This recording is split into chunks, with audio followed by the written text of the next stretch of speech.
Welcome, kids. Mark Miller here. We're gonna write some code today. You know, that's what we're gonna do. Hope you're doing well. Hope you're having a good day wherever you are. Let's pick up where we left yesterday. We're scaling live video, making changes to it, and we kind of got to this place where we had some problems with it. Animation isn't smooth. Also, there appears to be a UI lock for the entire animation that I don't understand. I'm not exactly sure what's happening with the lock, but I want to investigate that. If I have the animation last 3 seconds, and mind you, this is all coming from timers, the UI lock appears to last that entire time. So I want to investigate that. Fred's got some hand animations like that right there. That also needs to scale. If he goes down too small, or too big, it's not going to look right. So we need to scale that animation.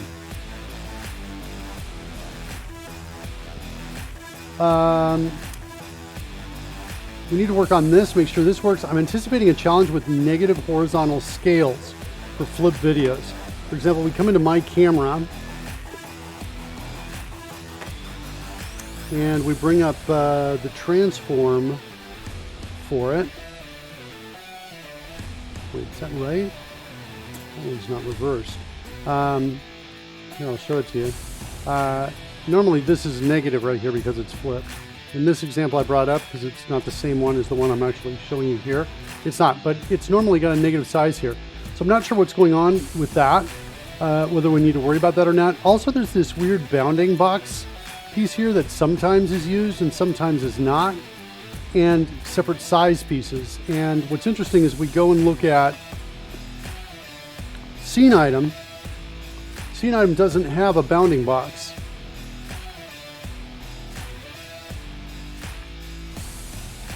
It's got a height width, source height, source width, and that's it. So I'm not sure what's happening there. I made just a couple minor changes today.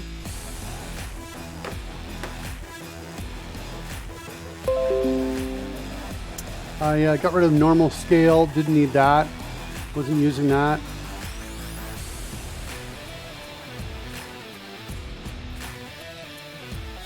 It's all that removal. Yeah, that was it. Remove the normal scale.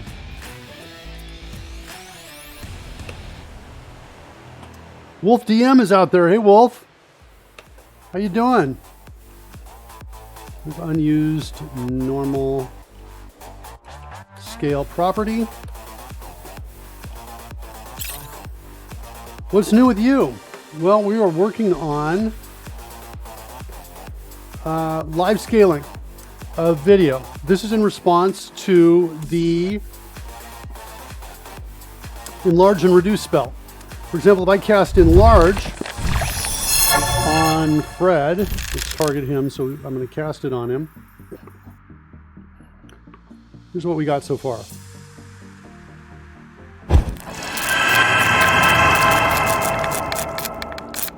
Like that. That's what we're working on. Now, that animation wasn't smooth. It was kind of rough, and I'm hoping to smooth it out. Also, Fred's got some hand animations that we need to deal with. That looks ridiculous. So we need to enlarge or reduce the hand animations as well. Right, Fred? Otherwise, it's just ridiculous. Let me add a minute to the clock so we get rid of that spell. Spell it. And there he comes back down.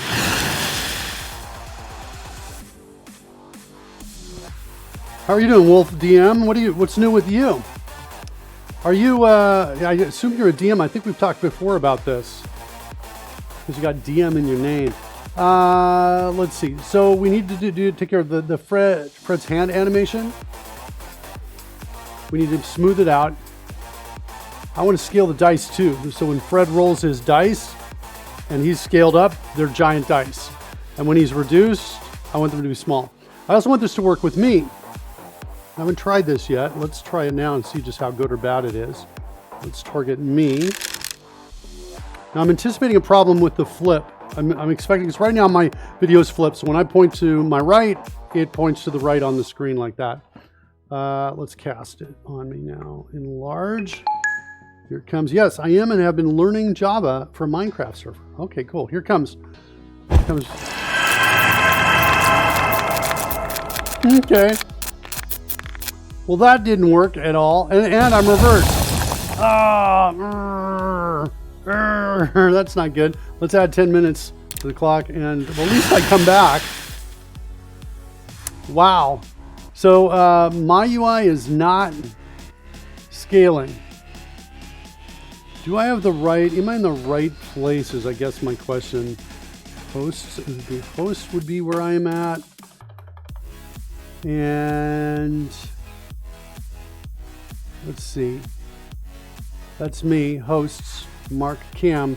So it's finding it, but it doesn't appear to be scaling it correctly. And we flip it. So there's a problem here. We're going to have to maybe figure something else out here on the flip. Let's write that down. Yes. Yes. Issue with me, with my video flipping. Look who's out there. Coding Gorilla.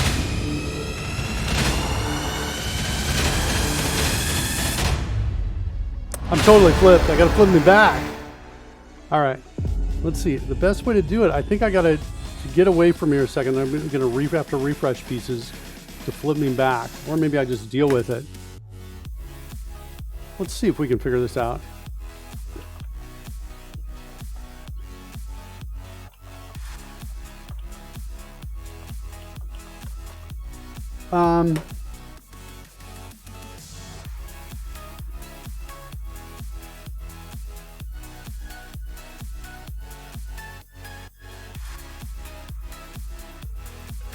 We call size item, then we ultimately call render. Here's the issue right here, I think, the scale. So we could do this, set a breakpoint there. Let's maybe set a breakpoint there and we'll make it negative for a second. All right, so I'm gonna cast reduce on myself. Here we go. Now I'm moved off screen. So what's interesting is the scaling is working, but the moving is not. And I set a breakpoint, but that breakpoint's not gonna work. Okay, I need to figure out if we're flipping or not. I'm almost thinking that I'm just gonna set, that's really, the conclusion is, my shoe.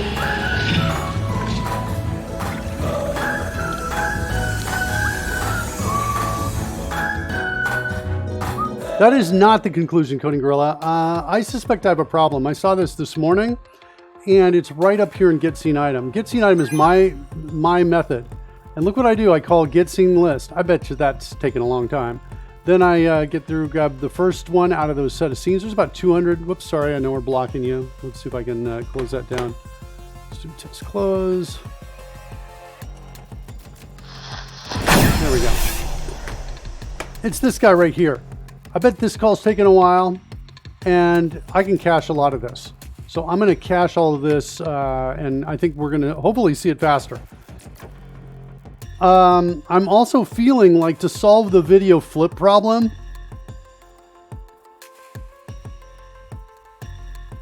what if I did this? What if I put a negative number here? How bad would that be? I kind of want to just try it. Fred does not have a negative number. He is not flipped. But what if I did that? How good or bad would that be? What would that impact? Let's go look at that. That's the video width.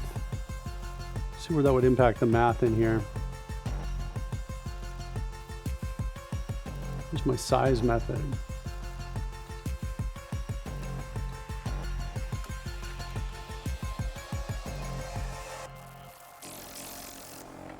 Size item.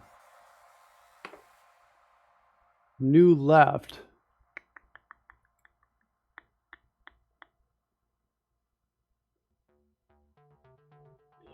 Yeah.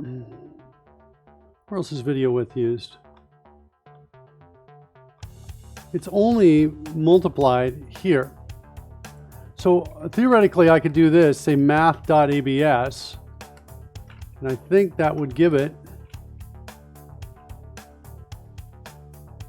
the positive value there. And then I could multiply by the sign here of it. Math.sign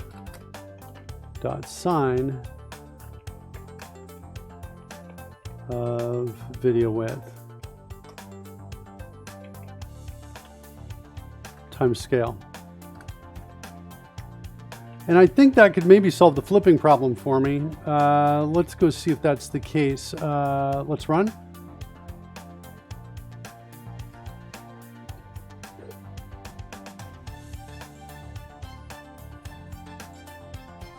So right now I'm flipped. I'm pointing to my left and my finger points to the right. So right now I'm flipped because of the earlier trial we did.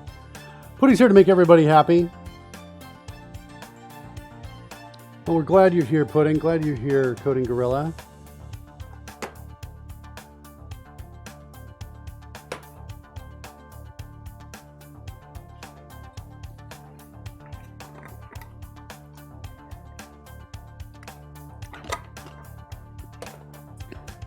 All right, starting up.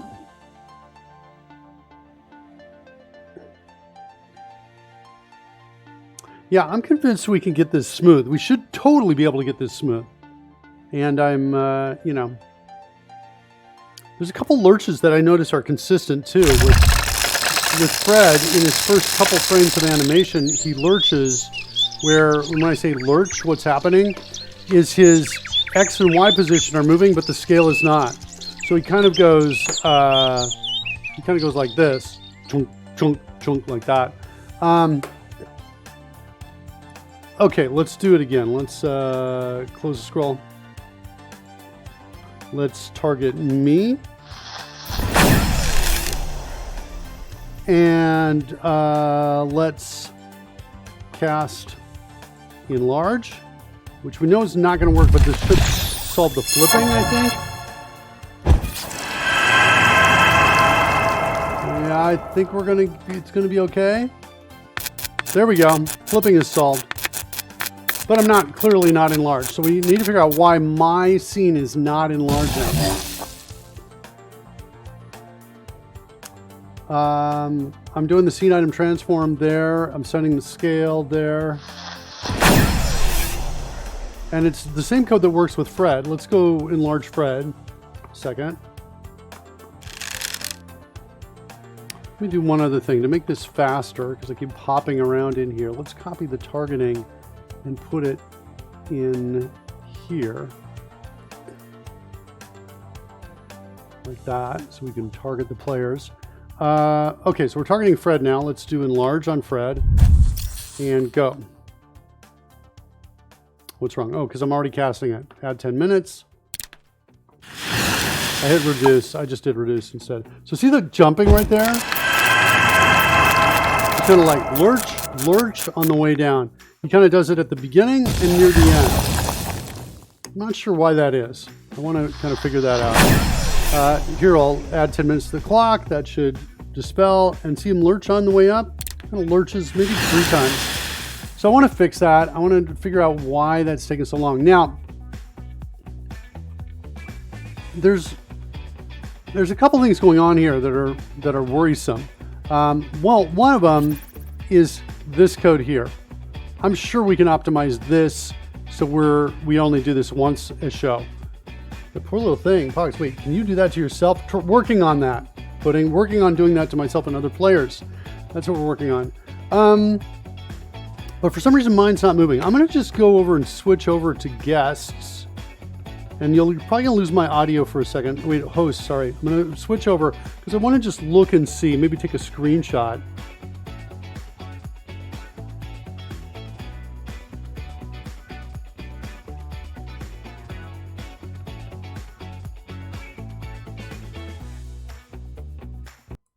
Okay, I took a screenshot of that. That refreshed like everything. Get the music going here again. I'll just get you, take a peek at what we're looking at here.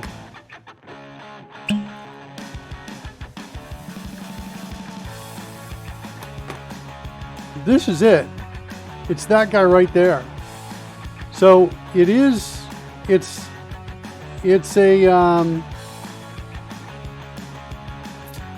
oh, I wonder if I've got a setting on here. Let me go check and see what the transform is. Oh, you know what? I bet it's this issue here, stretch to inner bounds. Let's try that.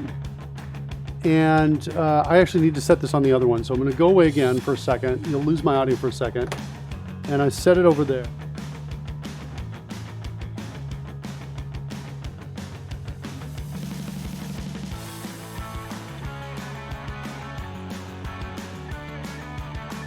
All right, well, that's not good because it already does say scale to inner bounds. So it does say it already. Mystic Soda says, how to optimize performance. Don't use link. Yeah, well, I'm not sure that's causing the problems. But okay, so now this is knowing this is the one we're modifying. This is the transform we're modifying. I don't understand why it's not working. What if we did 800? It's just moving me. What if we made this 1,000? Yeah. It's not actually changing me. Oh, stretch to bounds. Aha! That's what we need. Not scale to inner bounds. We need width of bounds, height of bounds, stretch to bounds. So we need to kind of get this so it's not like so bizarrely out of... it's getting a little better. Well, that's not good. There we go. Looking a little bit more like a normal person. What the? It's alien, I know. I know. There we go. Oh no, looking a little too flat. So maybe 470. That's looking like a little bit like I remember myself looking. That's not bad. Okay, so we're going to need to do something like this is what we're going to need to do. I would love to know what my real actual aspect ratio is. I wonder if it's related here. 90 to 893. I'm not sure if that's the case or not. Hold up a square. Oh, I like that. I love that approach. Do I have a square? I do not have a square. Wait, that's kind of close to a square.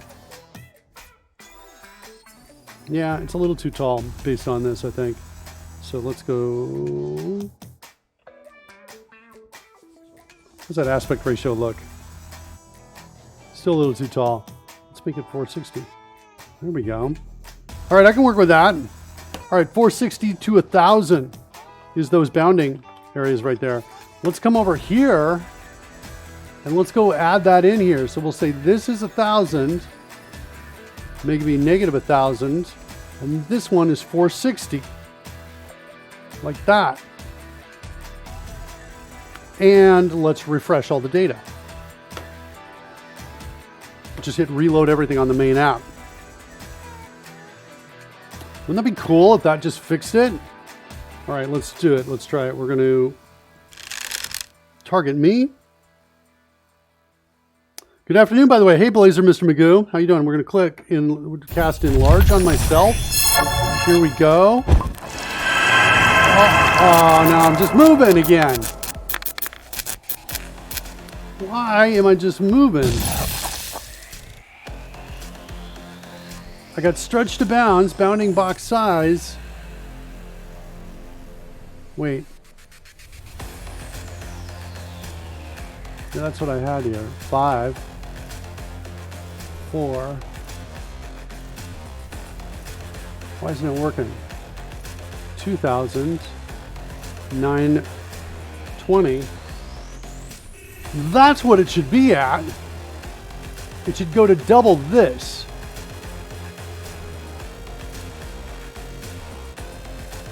That's what it should go to. Let me add 10 minutes. You should even see these drop. Oh, the size is changing here. Not the bounding box. Ugh. That's not what we wanted to do. And there's no way to change the bounding box size. This is what's updating, not this. That's not good. What other options do I have? I suppose I have no bounds.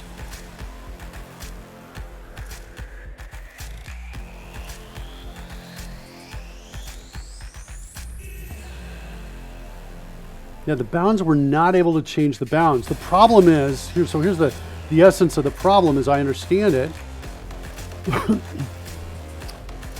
Size item, here we go. It's here. Set scene item position. No, transform above, it's right above it. Here.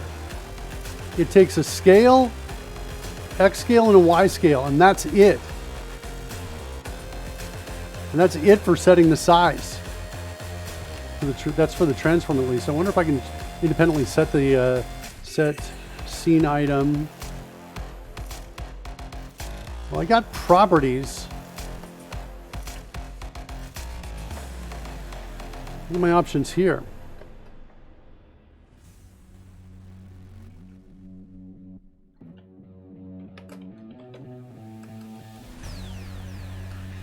Scene item properties. What's going on in there?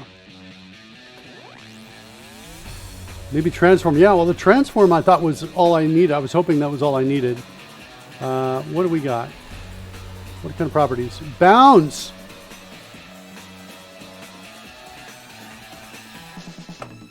All right. So I think that's what we got to worry about. We got to get the bounds in here. So this is going to be a new bounds here. Let's set a breakpoint. Let's clear all this so it's not messy. We come in there, do it again. Interesting how I'm giant and way down here, isn't it? Let's see if we can fix that. Change this back to 1000 and this one to 460. Like that. Okay, that's a little bit better. Let me know, guys, if I'm like disturbingly large or small off to the side. Okay? All right, so there's the bounding box by its side. So it looks like we can set the bounding box. We'll do it again. We will cast enlarge on me. And let's close down. Oops. Scroll. Okay. All right, let's build this other line of code here.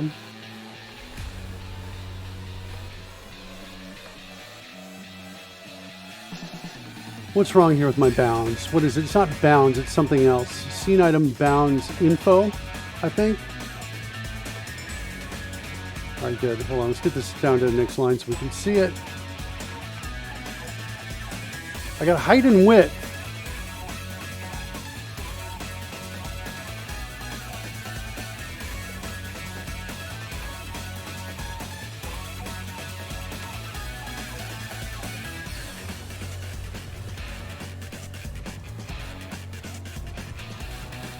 I feel like height is equal to this times scale. Oops, sorry. I'm in video height. Times scale. Width is equal to video width times scale.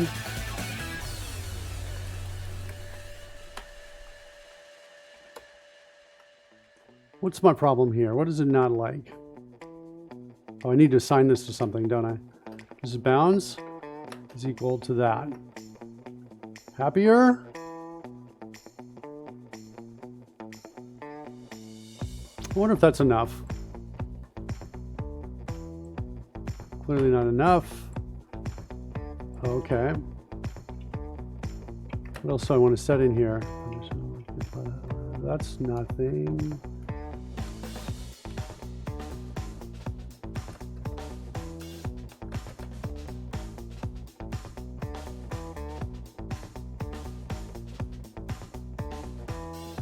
Okay, this is cool. I have more access to more properties than I thought I had, so that's awesome. I'm gonna just try this and see what happens. Missing request parameters, so it sounds like it needs more. Okay.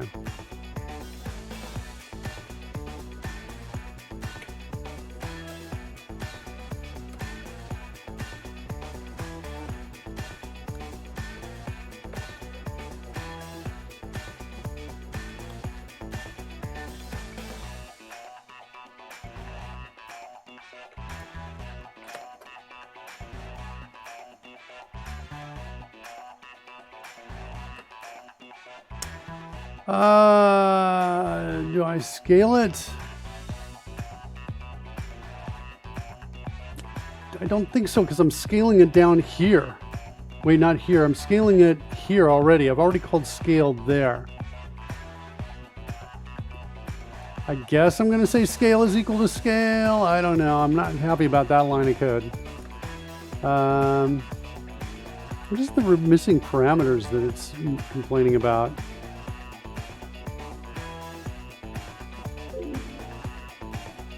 Does it need a scene item?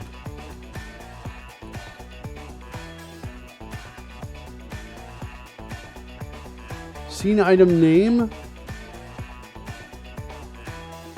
Scene item name. They're both the same. Maybe that's what it is. I've got it there.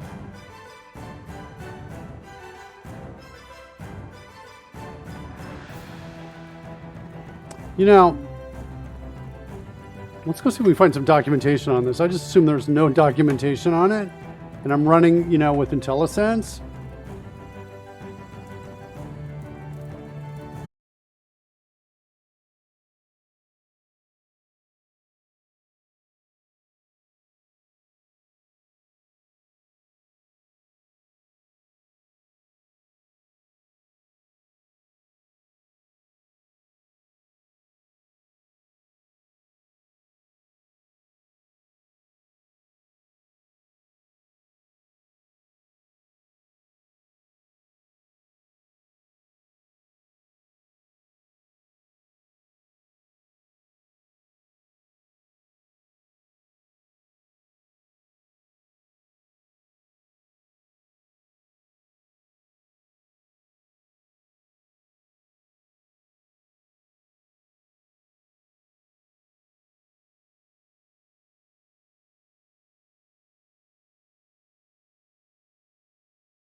There we go. Looks like I'm back. Hey, Brendan's out there. Welcome, Brendan. Hey, everybody. All right. I'm not sure what the heck was going on with that, but all right. Okay, here we go. Scene item properties. Set scene item properties. Unspecified properties will remain unchanged.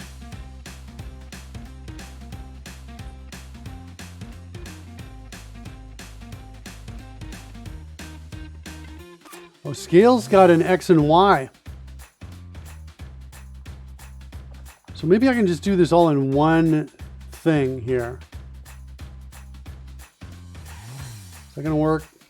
Probably going to have to do something like this. New scene item point info. You got an option with no, you don't. Okay, X equals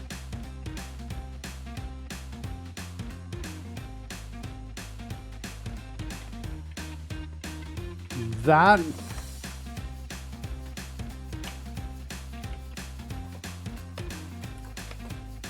Y equals just scale.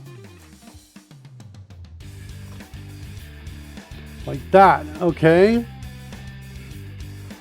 And we're going to say, what do we have? A position is equal new scene item position point info. Say X is equal to new left. I think we're probably gonna have to cast that to a float. And Y is, oh, it's a double. It's equal to new top. We don't have to cast it. That's super interesting. I'll totally take that doubles.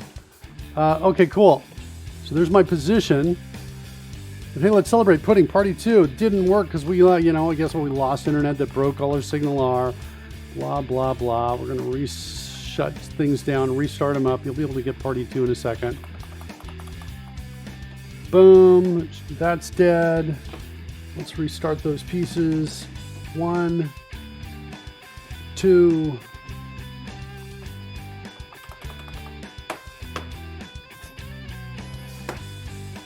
Three. I'm just going to kill this and we'll restart that. And I need to refresh some overlays. 1, 2, 3, as well as the drone game. There it is right there. Music on, but music will come back. And then we'll start up and run. Yeah,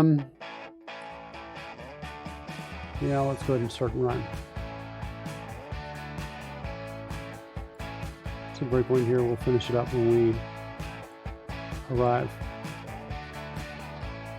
Okay, so I've got item name. What else do I need?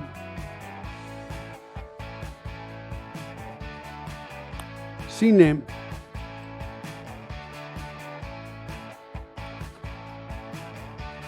No?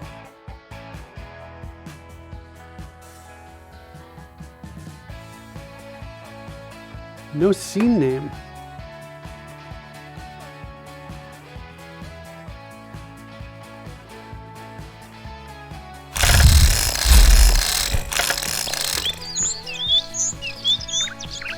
All right, targeting Fred. Enlarge.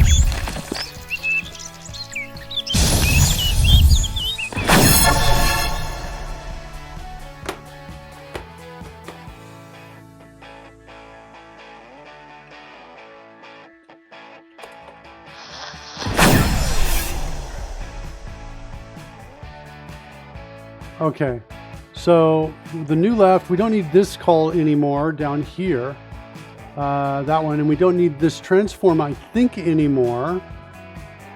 And we've got the bounds equal to that. I think that might work. I'm wondering if we're like kind of scaling twice, if we might have a bit of a weird thing going on here.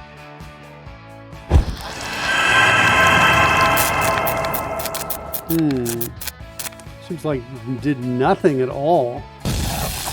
What used to work is now not working at all. Let's double check that. Go. Yeah, there's nothing happening with Fred. Probably because we're not setting the scene name.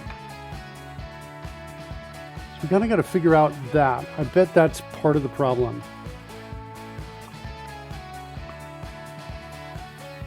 Okay. There is another property called item. The scene item name. Yeah, it's got the exact same piece for item name as well. If we take this out, so we have two: scene item name, scene item name. They have the exact same documentation. But what if item was the scene name? Let's just try that.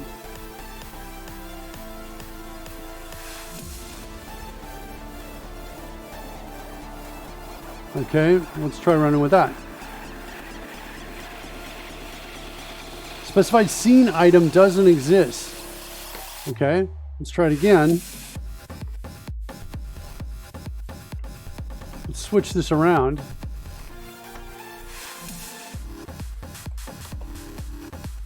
Try that. Okay. Well, didn't get an error this time, but didn't get any scaling though either.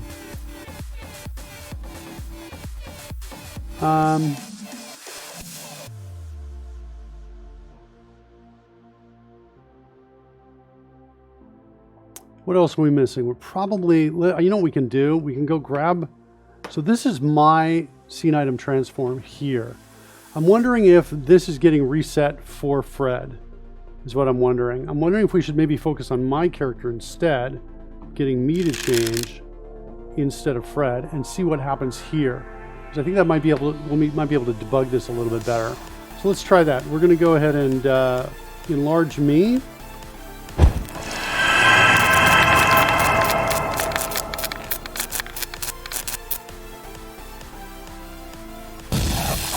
And I think these modified, but the bounding box did not.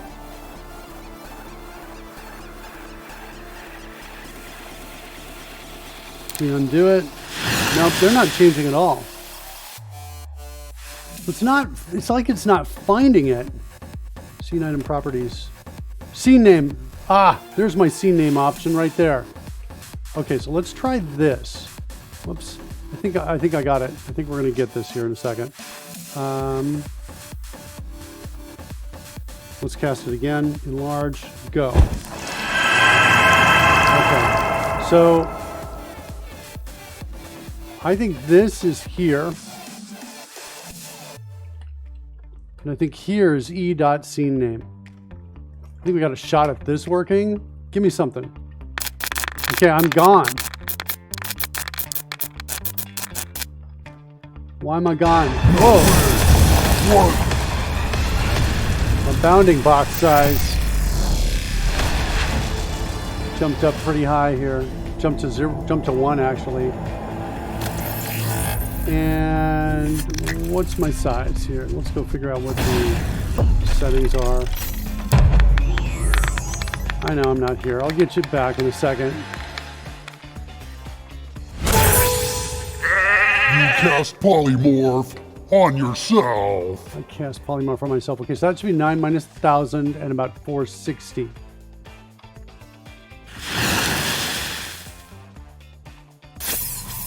I think this is at 1,460.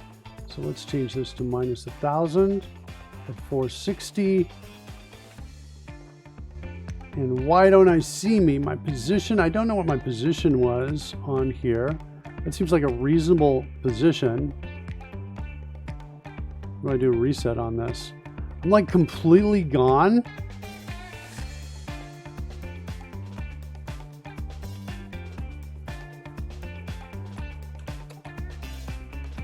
Let's hit reset on this. Wow. Like, where am I? Hold on, I gotta switch over.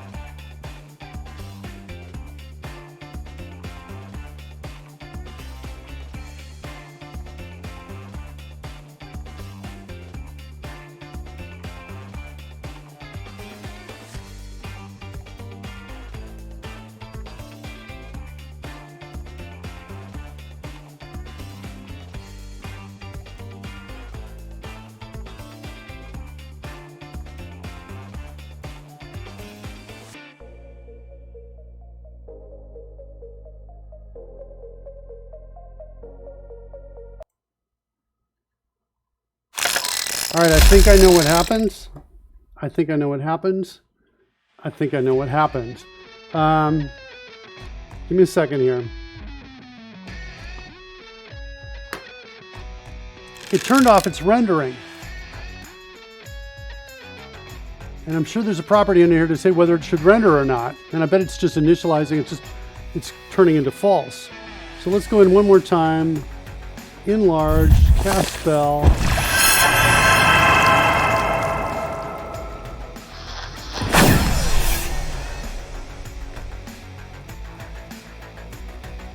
Oh no, there's no render. What is it? Visible. I bet that's being false. We'll say true. So that helps me out. Oh, a little bit better. Okay. That's not bad.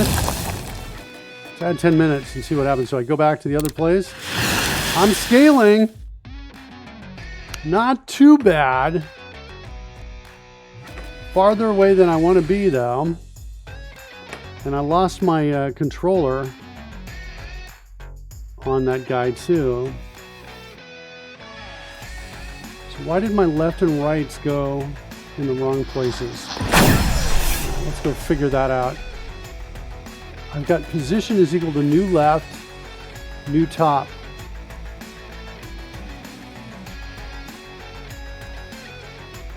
Mark visible is equal to false. If you read the item properties first, then modify it, it might be safer.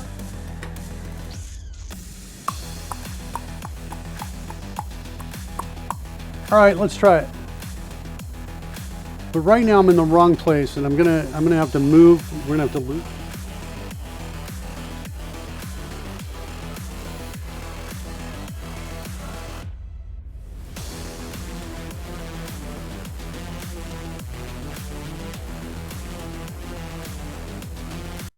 Okay, I want to move, I want this, I want to keep this up. This is kind of important right here.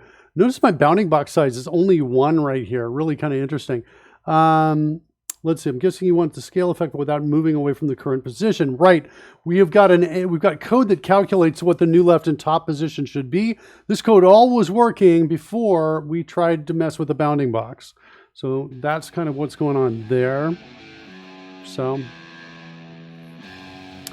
all right, I'm going to keep this up on screen so I can work with that. Let's try getting those properties.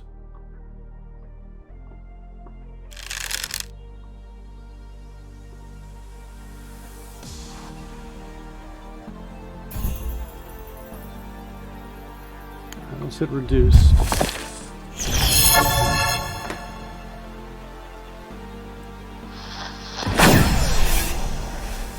Casting spell.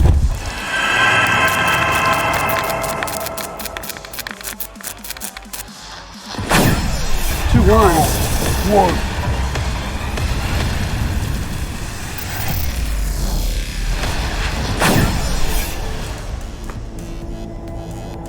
All right.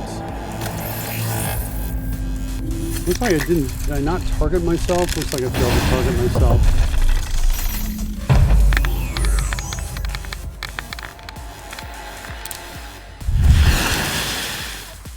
Do you hear that music?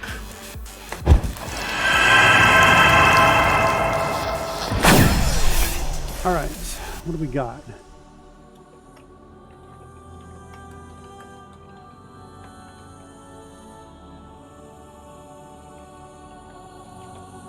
Item name, e.scene name, like that. A little worried about the how long this might take for this call to come back because we've just seen some perf issues earlier. But let's try playing with that instead. Now we're going to say this dot bounds equals. We're going to do that.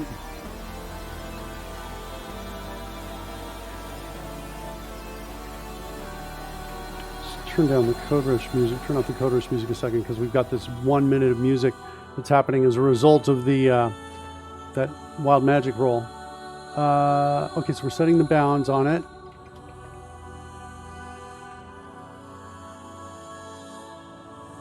Position.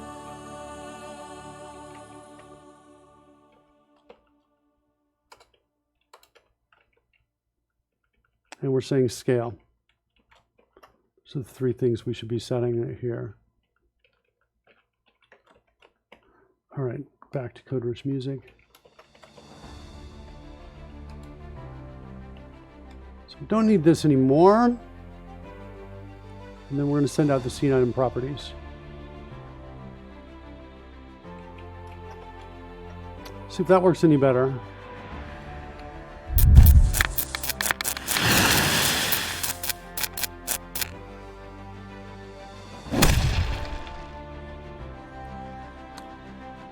Okay, this bounding box size of 1 is bugging me. Like, that width should be much bigger. So set it to 1000 there.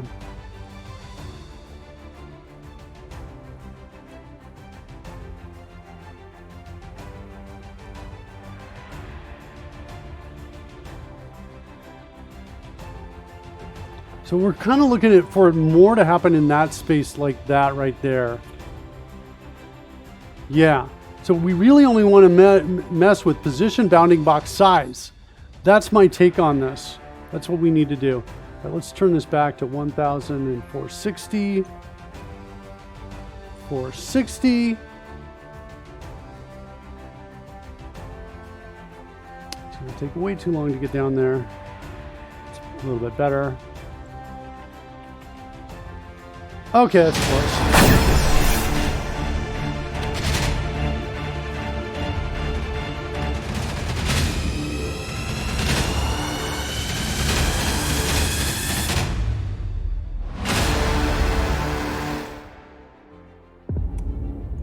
So we're looking at bounding. The only things we need to move, we don't need to worry about scale. I'm wondering if the scale is messing with this a little bit.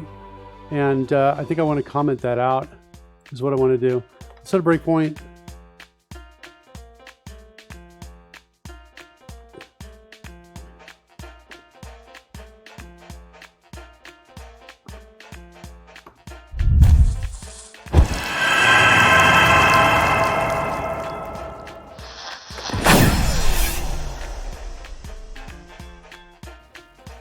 So I'm not going to touch scale.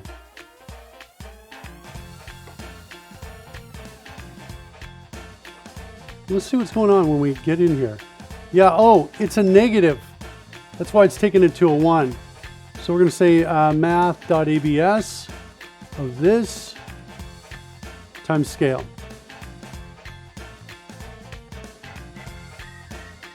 So it's moving, but it's not scaling. Let's go look and see. What do we get here? Oh, this changed though.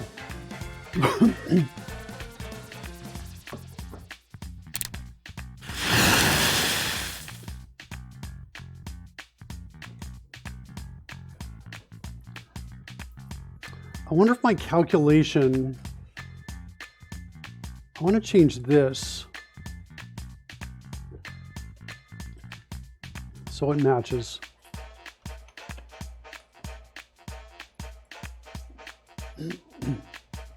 No real change there. Let's see what enlarge does.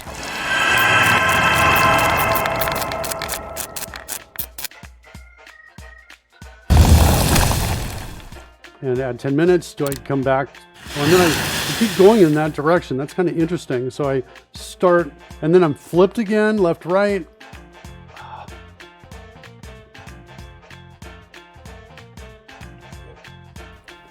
Why is this negative, though, not flipping me?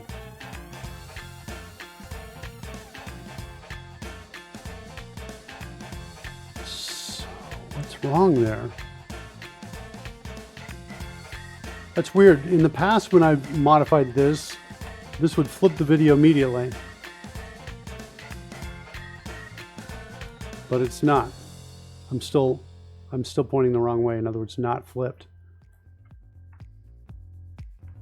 Can I put a negative here? I cannot put a negative there. But changing the bounding box size, nope, I'm still not flipped. Still the opposite.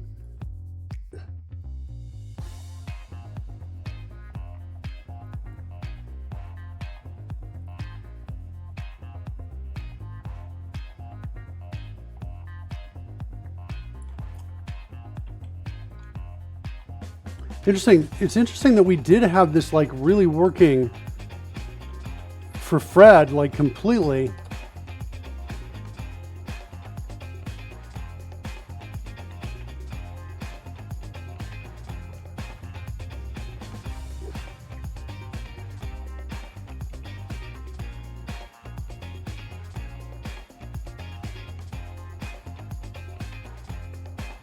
Yeah, it's super weird. It doesn't seem to reflect the flipping anymore.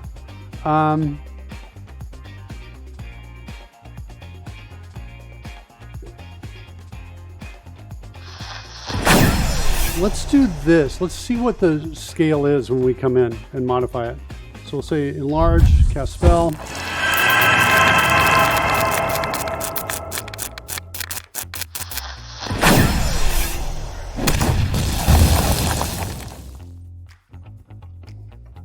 What is the scale?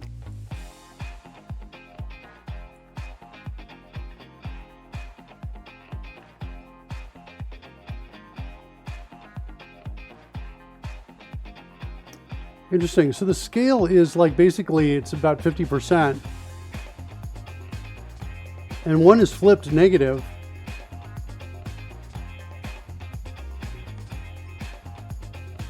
And the other is not.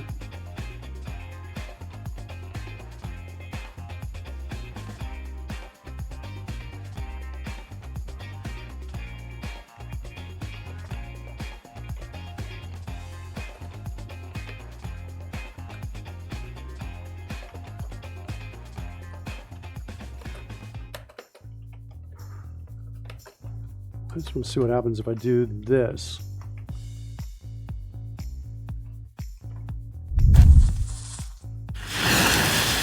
Okay, not bad. It's the calculation of the X and Y position is a little bit weird here. It's going with the video height times scale times anchor. That's all seemingly correct.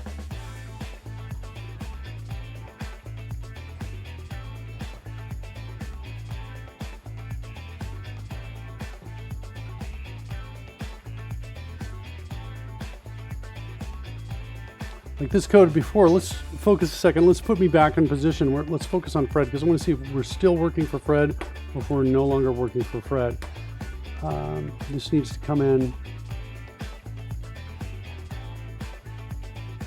1200 and this one's about 900, I think. There it is right there. Actually, before I leave, one more time, let's do enlarge, cast spell, watch these numbers move.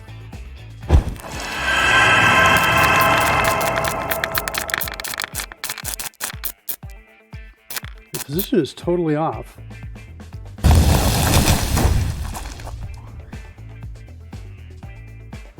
I think I'm going to have to start messing with the bounding box size is what I think I'm going to have to start messing with in terms of its size, not the actual size values. That's what I think I'm going to have to do. 1100 by, what did we say, 900? 1200 to 900 is around that space right there. Yeah, my hunch is this code that worked before using the video height, which is the value from the spreadsheet that we're writing down, this 1000 right here.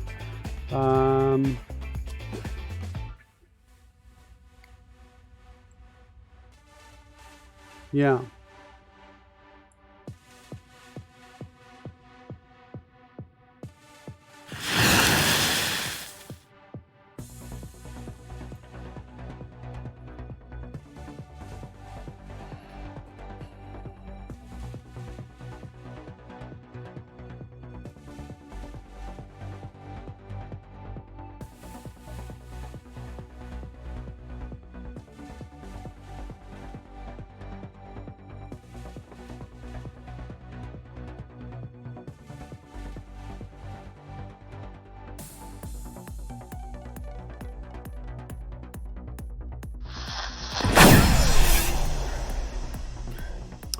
Yeah, so let me switch over to Fred a second. Let's see what life is like for Fred on this. We'll target Fred instead, and we're going to say enlarge, cast spell.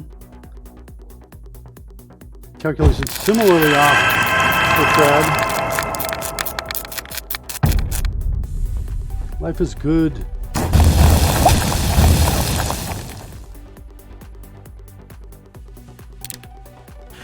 Wow, and there it is right there. So I feel like we've taken a major step backwards here. The positioning doesn't seem to be working. So this position assignment here doesn't seem to be working like set item position was working.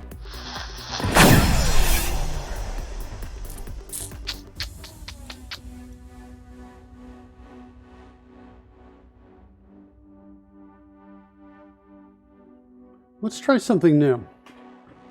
I want to just do absolute kind of, I want to play with some absolute values and send them out and see if it's working like I'm expecting it to. So here I am at normal size right here. Let's take a screenshot of that. Let's go over to, let's start documenting some stuff that we're seeing here. I think this is, we're gonna have to look at this closely here. The scaling issue, what's going on here? We've got, that's me normal. Normal, right there.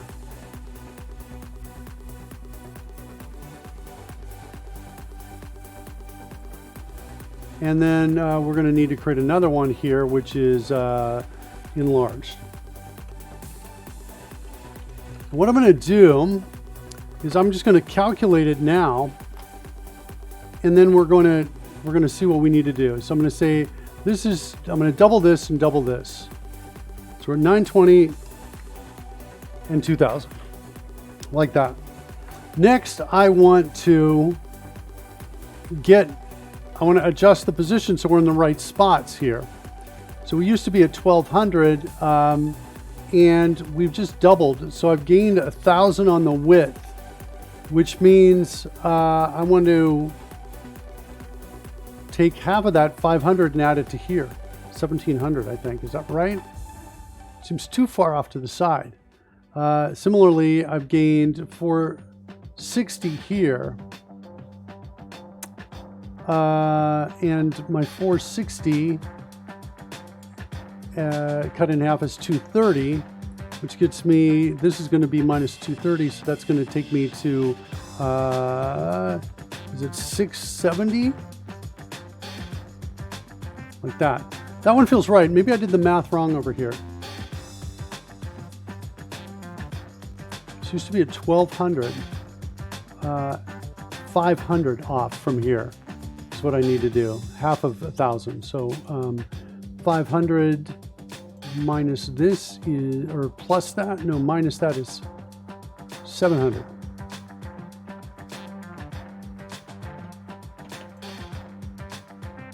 Well, that's definitely not right. Which leads me to conclude that this 1,000 bounding box size is it not quite right? Now I've got stretch 2.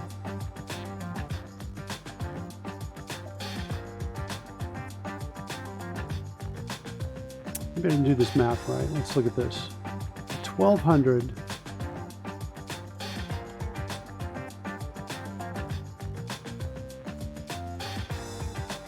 Whatever the scale is. So we're doing 2 times my horizontal times my video width.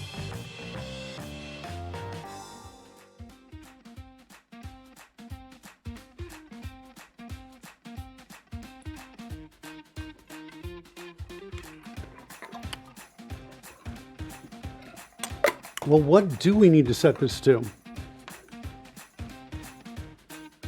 It only moves by about 100.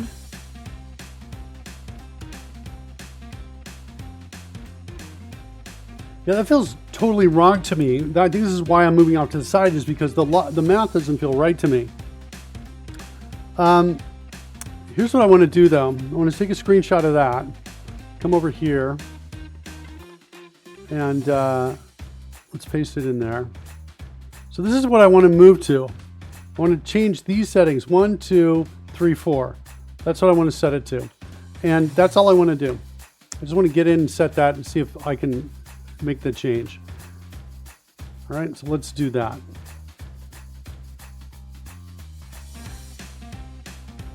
Let's get it set back to normal.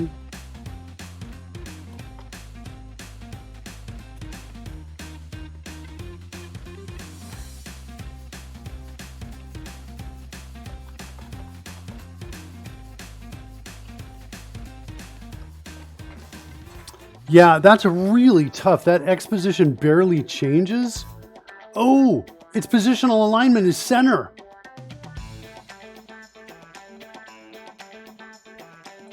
We want positional alignment to be top left. Okay, that is going to make more sense. Okay.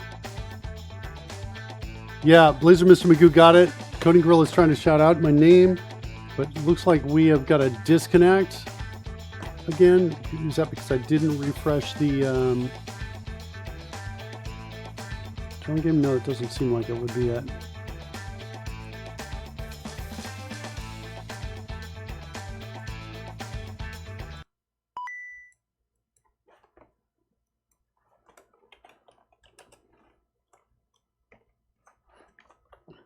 Yeah. All right, we got to go hunt down that bug too. Why is this thing dying on us sometimes? Right here. All right, restarting that again.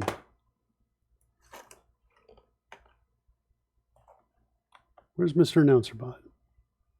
Why aren't you in the house, Mr. Announcer Bot?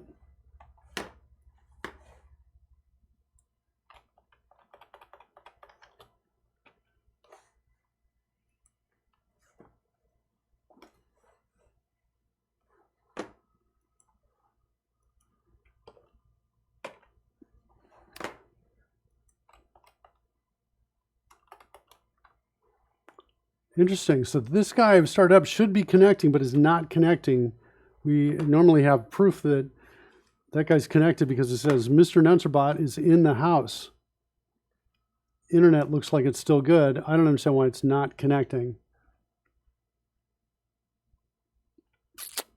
All right. Well, I guess I'm not gonna worry about it too much. Can I get music? Can't even get music.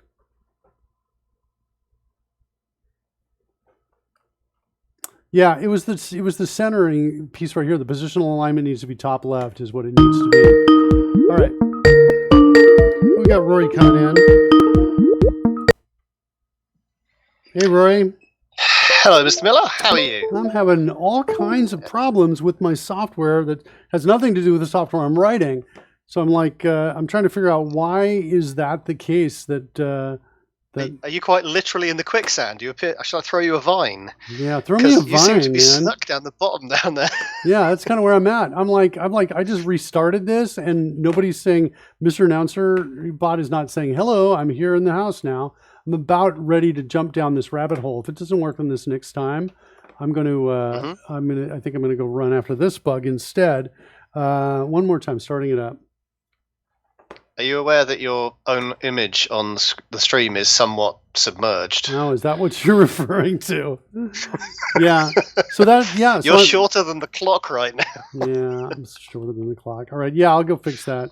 That's the whole the shrinking and biggin thing that's being tested successfully, right? Yeah, that's what we're kind of working on here.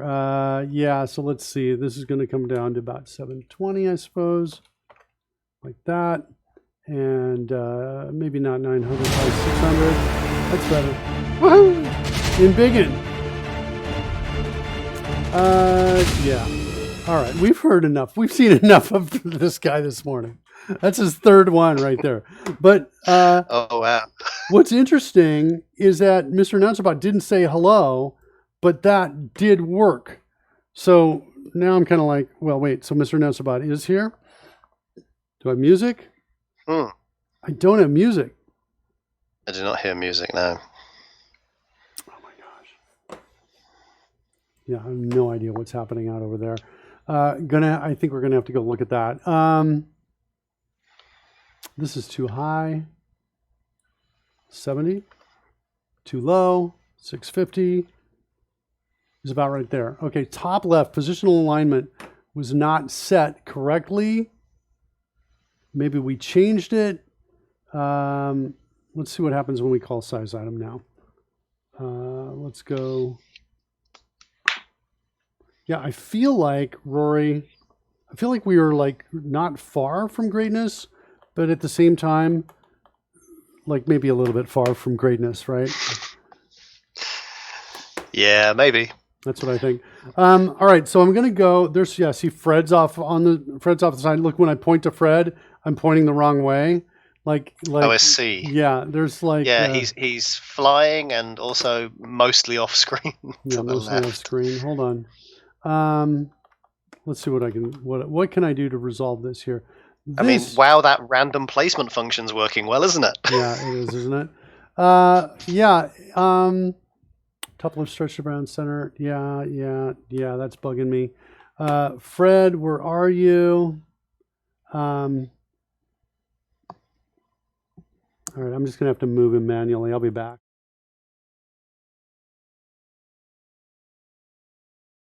There he is. All right, so Fred's manually moved back. What about now? Okay. Music. There you go. All right, saved me. I'm now going to be like, all right, fine. I won't go down that rabbit hole. Let's go start this up again. I feel like we are close. It's kind of where I feel like we're at. It's kind of a tentative thing. If I close this dialogue, I have to go into outer space, as I call it, to go get it. I've got to go to another scene, and we lose kind of connections, overlays are unloaded, all of that. So I got to keep this up. I got to remember not to hit close here. That's one of my pieces. We actually had this thing working really well at the start of the show with that guy over there with Fred. But then we started working on me, and things started getting really weird and different. Because I've got a bounding box size, we had to modify that instead, and so we're trying to now get it to work with me. And then once we get to work with me, then we'll try to get it to work with Fred. That's kind of my theory on it. So fasten your seatbelts, kids. Is this one of those where you've got one situation where you fixed it, as it were, for video, i.e. Fred, right? And fixing it for yourself is subtly different because you're not a looping video, you are a live feed, so to speak. No, right? it's not. It's not really. Both are bound by scene item transforms, which you see the dialogue right there, right? So both are bound by those. But depending on the settings here, that's what makes it different. So Fred doesn't have any stretch to bound settings. And so Fred, we can change just by changing his size. So you are still two classes of the same problem. Did you say two classes of the problem? Two classes, two slightly different variations on the same problem. Where I'm going with this is that once we've sorted you out, have we by definition mostly sorted out Cutie Lady and Asandra? Maybe. I think so. Yeah? I think so. Okay. F for Pudding. Don't cry, Pudding. You've already had your fanfare this morning, my friend. And I'm getting grumpy. Okay. Oh dear, Grumpy Miller. Okay. That's right. You don't want to mess with me. How can we make Miller happy? What can we do to we want to get this code working is what we want to do. I like one of the things that's really bizarre, let's see, what did we say? If I changed any of this, nothing, I'm still not flipped. I forget how I flipped me before. Normally, changing this flips me instantly, but that is not happening. I wonder if I do this one. Nope, that doesn't flip me either. What if I say no bounds? Gone, buddy. Gone is right. Oh, that's kind of now doing something. Stretch to bounds. And so this one's kind of interesting now. Look at how it's changed the bounds down here. You take this back to 1,000 and then 460, I think is what we're looking at. That looks better than it did a few minutes ago. I thought you were slightly larger than you should have been, and that looks more on a par with normal. Okay, interesting. And what happens here? Nothing. If I change it anymore, and I'm not flipped. So I need to somehow say we got to flip me is what we got to do. Although this call I think might do it right here, the scale. Okay. We need the anchor left position to be set, and I think it will be now. When we were first writing code, we just created a new item. We filled out a couple properties, and I think what we did is ended up corrupting others. Like visible was defaulting to false, and so we kind of corrupted some data, I think, the first time we came in. That's my sense on how we've gotten here. Okay. Let's go in and cast enlarge reduce on myself. So we'll do enlarge right here. And let's see. I'm just going to step in and catch some properties in here. Like that.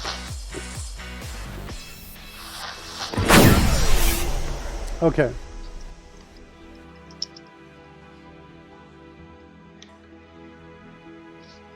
So let's see what's going on with scene properties here. Scale says it's already flipped. So it should be flipped. Okay. Position is 720, 650. Oh, yep, that's it right there. That's a good position. All right, cool. What else do we have in here?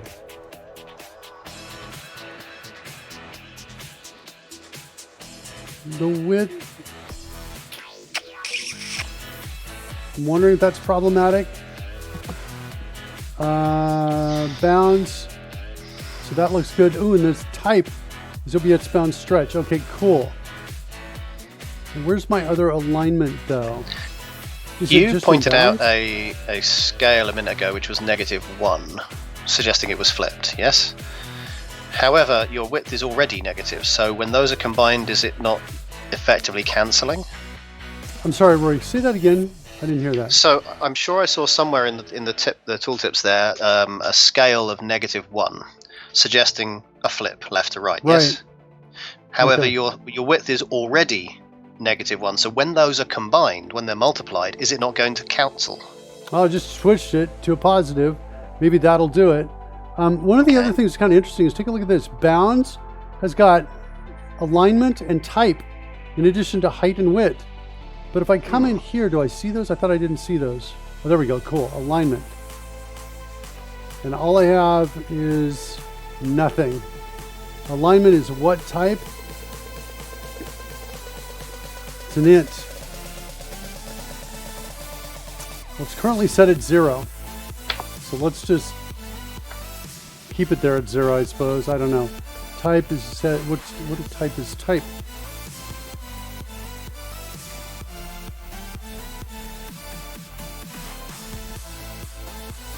What? Really? It's not a. Wait, it's.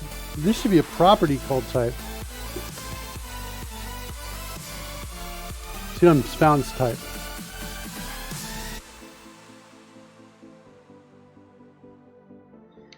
The current one is 0.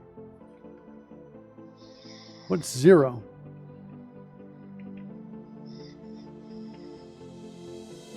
Bound stretch. Okay. I just want to set these properties here and run it. And so what did we end up changing? We ended up changing not much. These I was expecting to go to 2. Like that. And this one to 960. You raise your hand and see is it flipped. Oh, right. No, not flipped. Still pointing the wrong way. That's a different direction to previously. Is that a different hand you were raising? Yeah. Yeah, if I point to Fred now, I'm pointing away from him. So, okay. So yeah, it's flipped. It's flipped. It's flipped. And this is not doing anything, but that's because I got stretched to bound probably. Alignment in bounding box is centered. That's got it. That's what this is setting here. So I don't necessarily really. I don't know if I want that or not. And I've got more pieces coming in here. I guess I just lost it. Okay, we recovered back.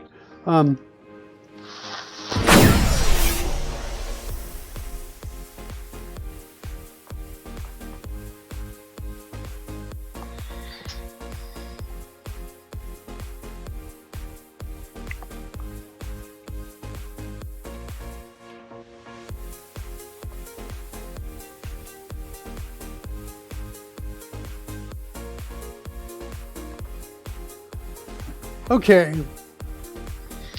I gotta figure it's one of those 3 things: the positional alignment, the bounding box, or the alignment in bounding box that's affecting whether or not the negative is doing a flip. Because as you say, it used to, under the right circumstances, do that flip. Nothing we're producing at the moment is managing to do that. So it's kind of an interpretive mode, if you like, one of those 3.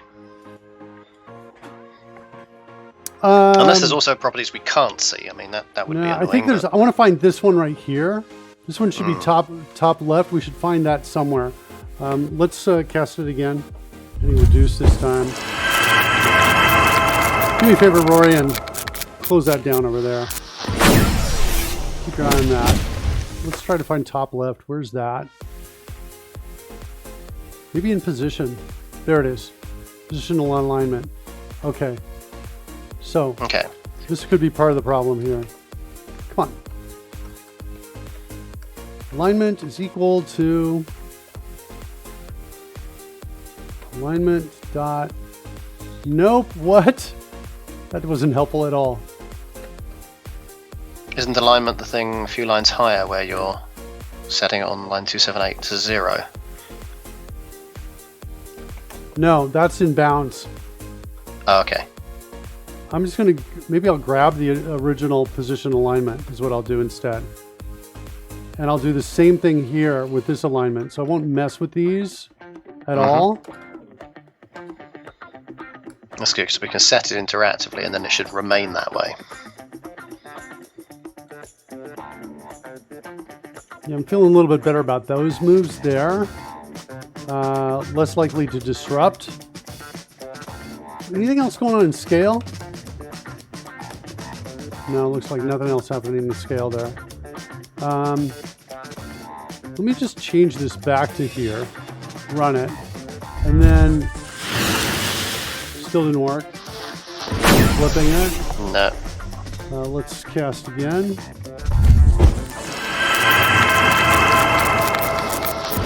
One more time. Yeah, you're gonna keep it. You'll be doing that for a while, really. That's okay. Fair enough.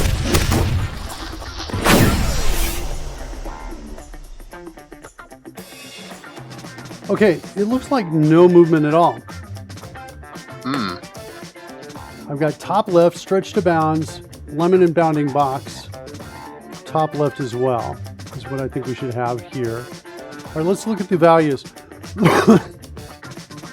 going to go to, let's actually see what we've got in the spreadsheet. Spreadsheet, I've got 1,460.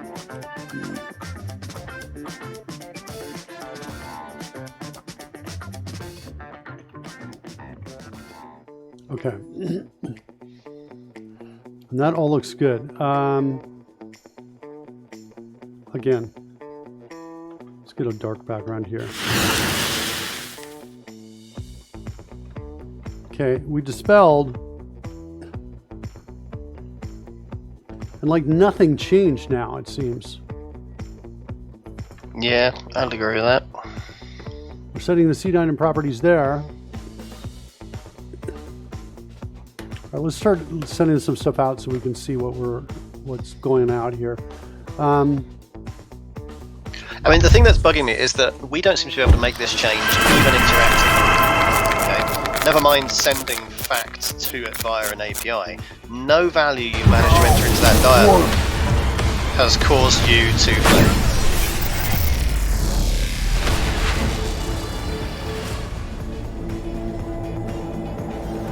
Well, kind of. We've had, if you look here, this is not where it was. Oh no, don't get me wrong. We are seeing changes. I'm just saying that there's no effective change. I mean, I guess maybe I'm obsessing on the flip side of this, but no change you've made seems to have caused a flip. That's right.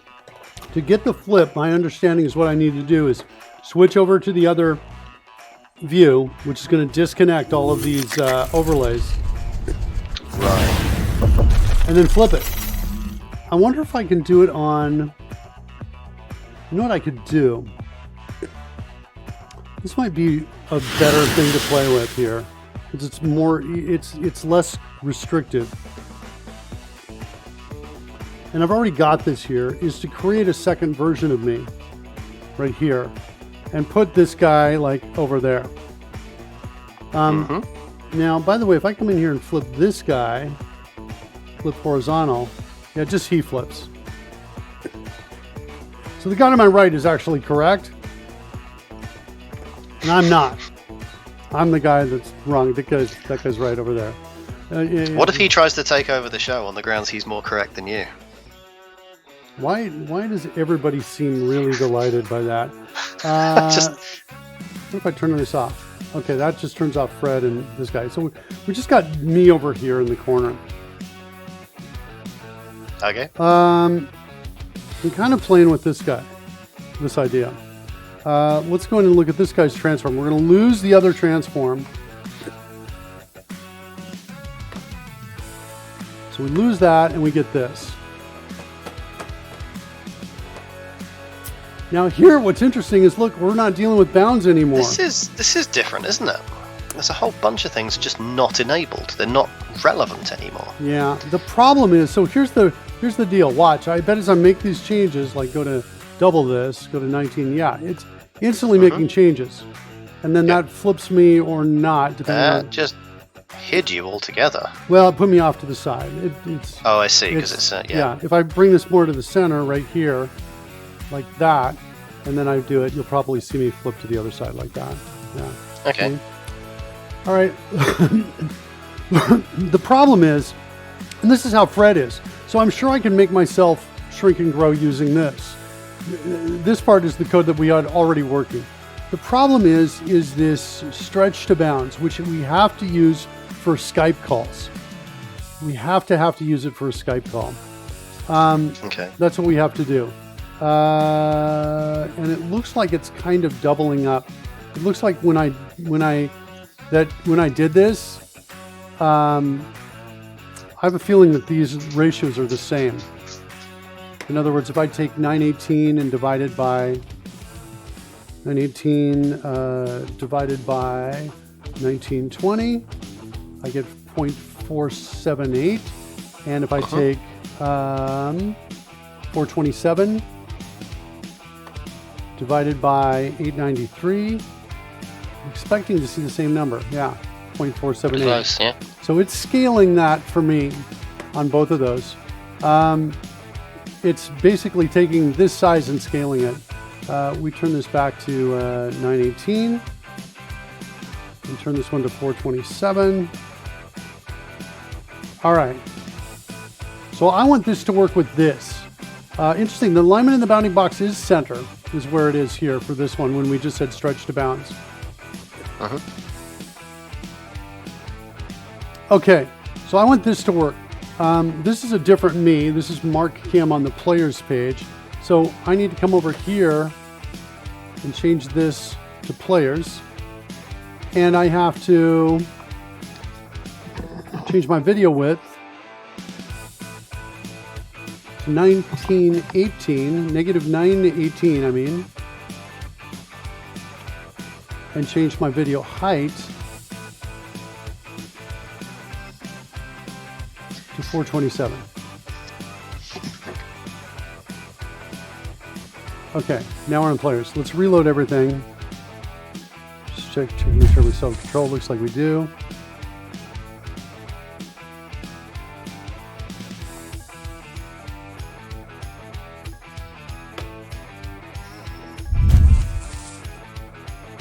Okay.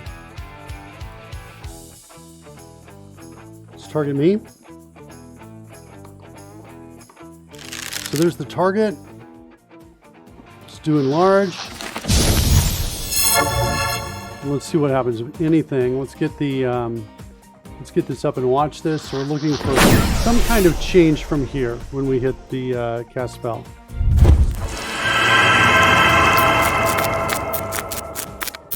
Absolutely nothing changed. Nothing at all.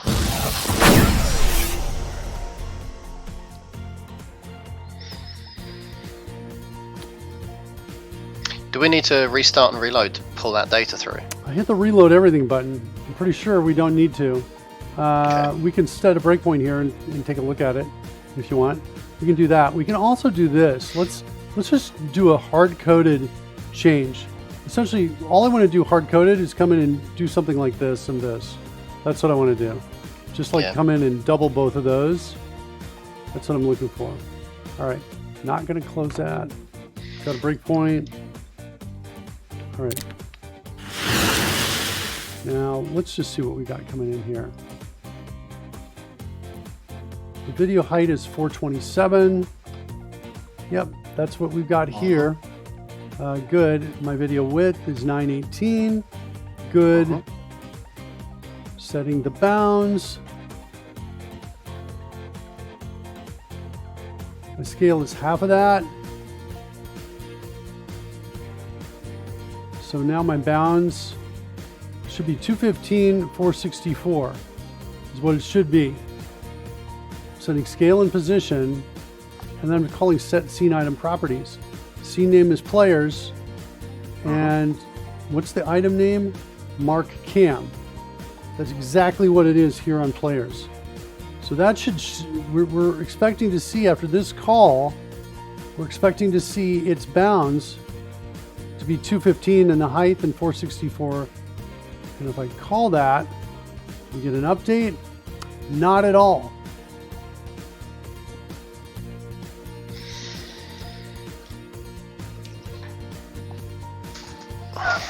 So yesterday we were having a similar problem in that our commands were just being ignored, and then suddenly they seemed to be working, and I recall thinking that there wasn't anything we'd actually changed, but I wonder if we've got a problem because that screen is on screen. Is it that we can't mess with it via API whilst that's up? I don't think so. Let's try this. What's my new left and top? 852, 895. Let's make this call right here.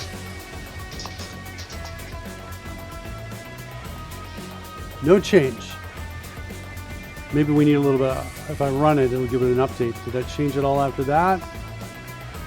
Nope. Are we thinking that we've lost our connection? That's possible. So I saw this working for Fred before.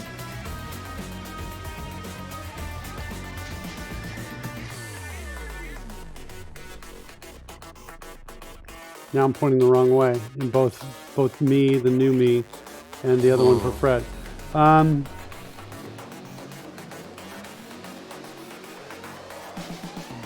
Right, this is like, I'm almost thinking, let's go back. This was one of these things where I was like, oh, this is exactly what I need. And I've had so many challenges with it, so much unexpected behavior. I'm kind of like, let's go back to where things were working at the start of the show. Because I've basically been digging a deeper hole for myself here. Bladesmith of Goo says, if you can read the properties, does that mean it is connected? Oh, that's a really good point. That's a great point. Also, I should be able to read the properties right after the call as well. That's true. We can confirm that they got there. Yeah, that they actually got in. Let's do that. Am I going to work on also Fred asks, now? are you setting position twice? Yes. I undid this because this was working before. I wanted to just verify that this was working. That we could verify and see a change over here. In the past, though, Roy, I have seen these numbers change while it's up. Okay. So it's not that the dialogue is up is the problem. I'm pretty sure that's not the case. Good. Okay, that at least eliminates that. Let's go over to Fred again. Let's do enlarge, cast spell. Okay, let's kind of do this a bit. Let's kind of back this up. I do like the idea of reading them after we set them, just to confirm that you want to do that? It took. Let's do that. It's strange, isn't it, that often the art of debugging is basically checking that the laws of physics are still applying in the known fashion that you expect. Yeah, I'm with you. I'm with you 100% on that. So these two lines of code are the lines of code these two lines that are commented out. These are the lines that were working. This is working. This works as long as the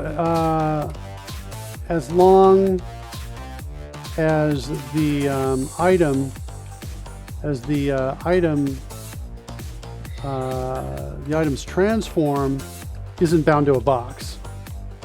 Which is a thing we need for the Skype, if I remember. Yeah, it is. Because Skype changes resolution in the call based on upload speed, and so we don't want those people suddenly doing this. So the stretch to bounds is needed. We need to change in a different way. So now what I'm going to do is this: I'm going to come in and I'm going to come in and get my compare scene properties here. Compare item properties. We're going to do that. We're going to grab it right after we set it.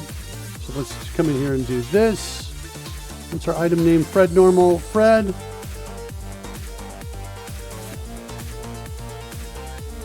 All right, what do we got?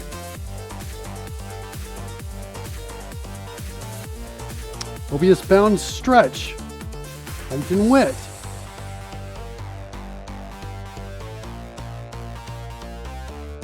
Scale is 1.05. We're just increasing that by a little bit. Fred should get just a little bit bigger. Setting the scale. The current scale is, well, it is -1 and 1, but he's not flipping over. That's not really seeming to do anything. Scale move doesn't really seem to do anything. Position is new left and new top. What's his current position? Current position is 252.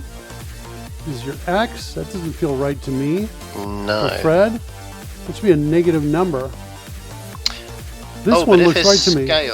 If his scale is -1 flip, does that make his origin on the right-hand side of him? Which would be around 252? No, I think his origin or his anchor point is in the center. I think that there's an option here where we have, what is it? It's in position. Alignment is 0, and I don't know what that number means, but I think, I would assume I think it's centered, is what I think it is for Fred. I think 0 is centered, but I think I would make it top left. So actually, I don't know. I'll just say I don't know. Set the scene item properties, then we're going to get the scene item properties. And now we're looking to see position changed. It is. -103, 354. Oh, we can see Fred has changed. That seems valid as well, but -103 is indeed off the screen that way, and the other Y value, assuming you say comes from the top, right, is a shorter value, thus he's floating. Let me switch over. I'm going to switch over to Fred. We'll lose music.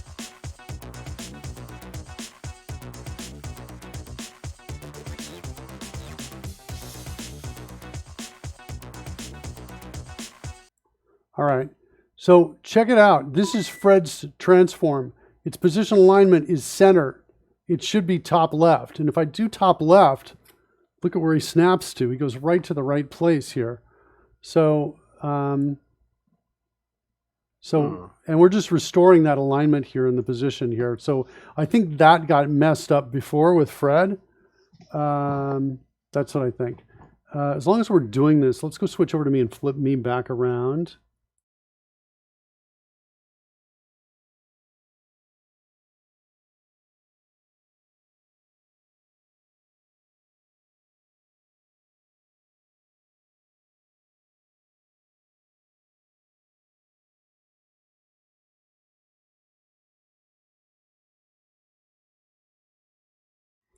Okay, that is really interesting. I flipped myself twice and nothing happened on it. So that's not a good sign for me. For what it's worth, you at no point disappeared from the stream, even though the background did. Yeah, no, I saw that. I can see what you guys are seeing. Just we lose audio when we switch over to those pages. Yeah, I don't know.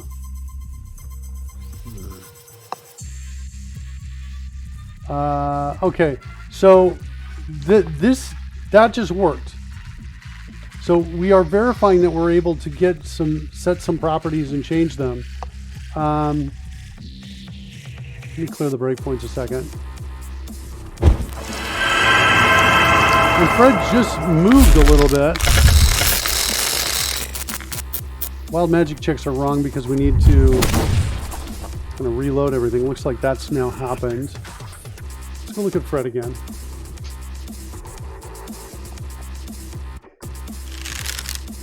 Reduce, cast spell.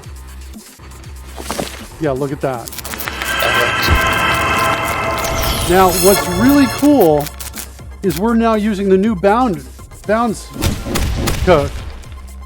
So the code that we have made no changes to in 20 minutes or more, Rory, is working now with Fred, it seems. So I think that there was a state issue. Let's add 10 minutes to the clock. That jumped up way too fast. Didn't animate up. I could see it animate down, but it didn't on the way back up. Yeah, I don't understand that. I don't understand that. Let's see what happens with enlarge. Yeah, that that's works. Good. And he's centering over his chest, right? So his anchor point, that anchor point code is working. Yeah, I like that. Okay, add 10 minutes to the clock. Yeah, he just instantly goes down. Why doesn't the scale down work? Well, it's interesting. Arguably, it's not scaling up or scaling down because we've seen both function. It's the undoing the effect. Yeah. Because when you cause him to shrink as the initial effect, that animates. It's just shrinking when it's the restore size that fails. Yeah. I don't understand why the restore is failing. That doesn't make sense to me, like, mathematically. Here's the restore, let's watch it. Okay, just like pop, like that.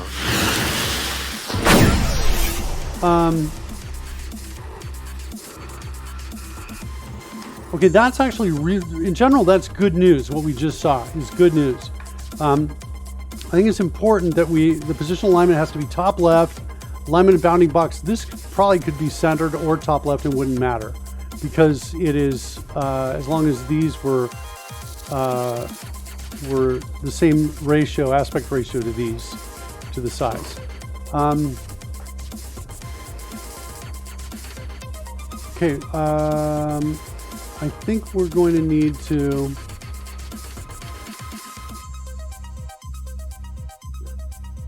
I'm almost thinking this thing, I want to get rid of this line of code here. Let's get rid of that line of code. And comment it out. And run it. Now there, interestingly, nothing happened to Fred.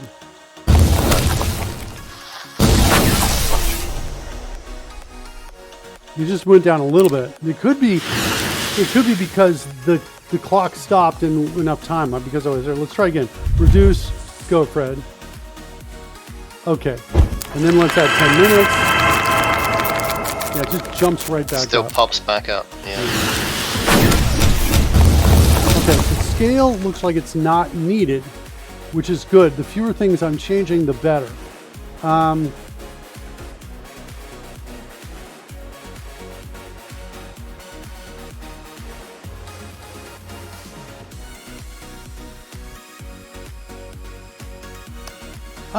Let's do this. Let's just do a console log on new top.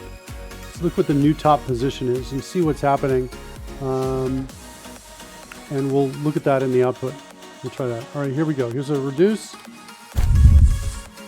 Actually, I'm going to let it go all the way.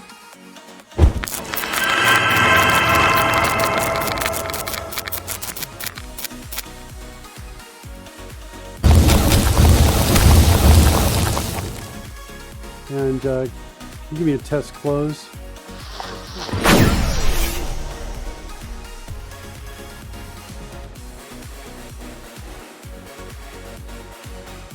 Console dot right, yeah, right line.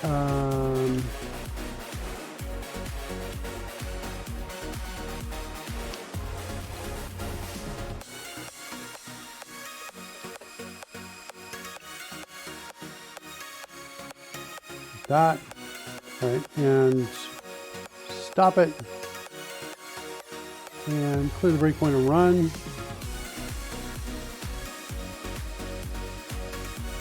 That looks like I lost the timer aspect of it. We'll have to do it again. All right, let's see, what do we get? Nothing changed on the last three. The new top was exactly the same.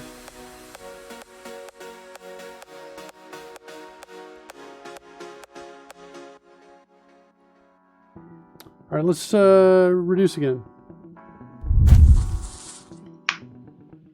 Move this over here so you can see it. Let's clear it. And doing it now. All right, good. So we see it go from 444 to 753. All right, that all is good and works for me. Let's add 10 minutes.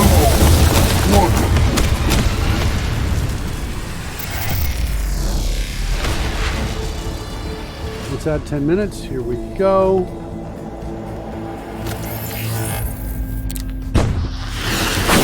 All right. Well, our new top is coming in. So what's interesting is the code that Regain works. hit points.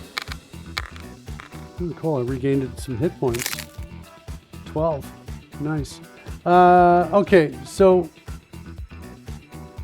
this code here is changing while we're scaling down. Yeah. Because the scale is changing. What is this? Is the scale not animating? That doesn't make sense. Surely that's coming in from outside this method, though. Yeah. No, I get that.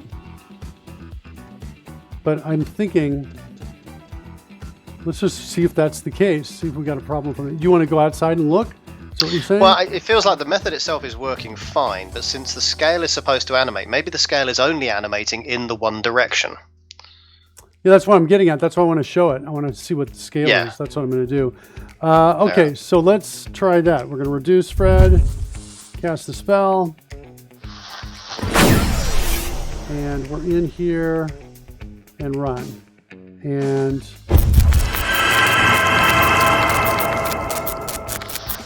this is what the scale looked like. We caught 1, and then we got to 5 is what we got at the end. Let's undo it. And it's just scale is 1 all the way. So yeah, we're not animating it from the outside. When did that start happening? Because that wasn't happening before. So what are we doing? I bet it is, we're calculating it, get target scale.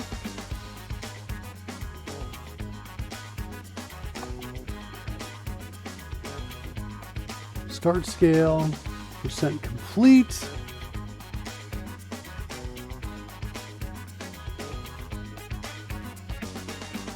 I guess we're going to have to set a breakpoint here when we recover.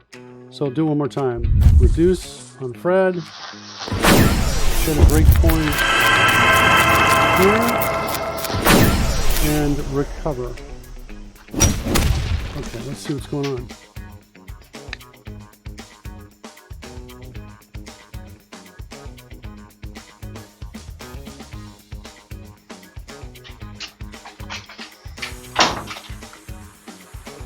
Breakpoint's too soon.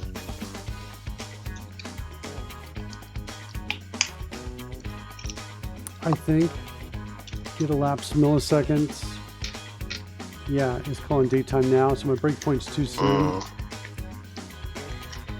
You almost want a timed breakpoint, don't you? Yeah, it's like one more time, cast it on him again.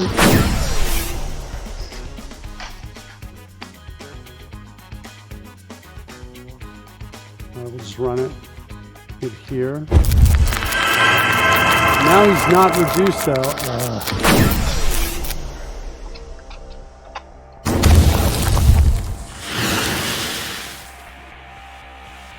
Now set my breakpoint. Now add 10 minutes. Okay, so let's see what we got here. Complete, not much at all. So my target scale, my start scale, my target scale and my start scale are the same. Oh. That's good to know why that's the case. That would definitely cause this issue. Live feed animation, start scale, target scale. So my problem is like so this here. is during the restore, so it's actually the start scale that's wrong. It's here. I think this is my problem. I'm changing the bounding box, not the height of, not the height anymore. So the size, I used to be changing this number, but now I'm changing the bounding box piece instead. That's why it's jumping right there, I think. So let's recover that. Now I added 10 minutes, oh, because I'm in a breakpoint. Okay. Divide by 0, I don't even want that. What is scene item? Do I have bounds? I think I have to go call get scene properties on it, don't I?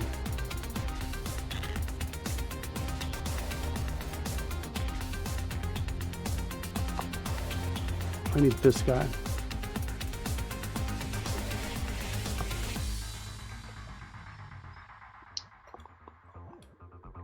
Oops, scene item properties dot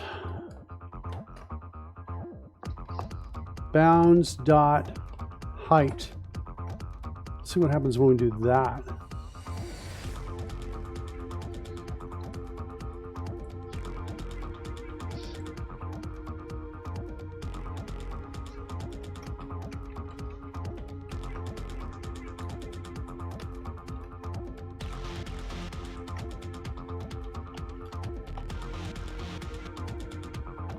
My exception, requested scene doesn't exist.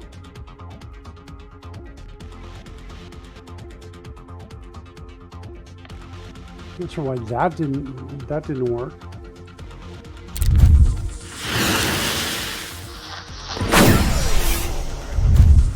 Keep going, Rory. I'm throwing them up as fast as you can bring them down. It's okay.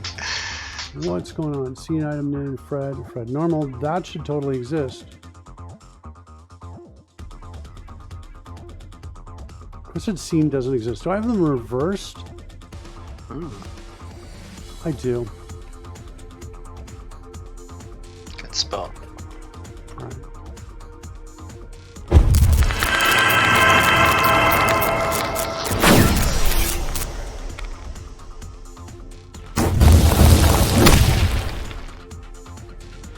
Okay.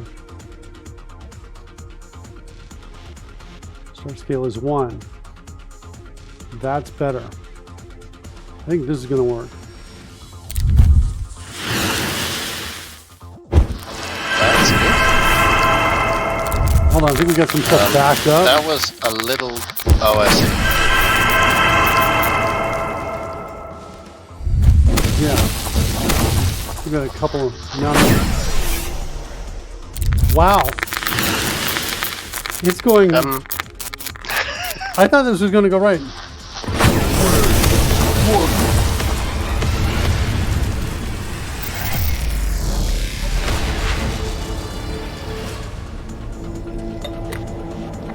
So, I don't know about what you saw, but I saw a correct shrink, and then what seemed like a failure to reverse, but it overshot because of, I guess, an incoming command to enlarge? Where'd everybody go? So it animated small, jumped to big, and then animated to normal?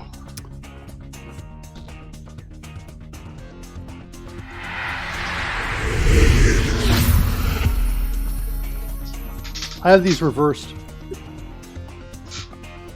I think this is what's happening. Okay. This needs to be here, and in place of scene item, whatever I don't remember what the other one was though. Let me copy these. Where did we start with here? What was the denominator? Scene item dot source height. Whoops. This guy I think needs to be on the top.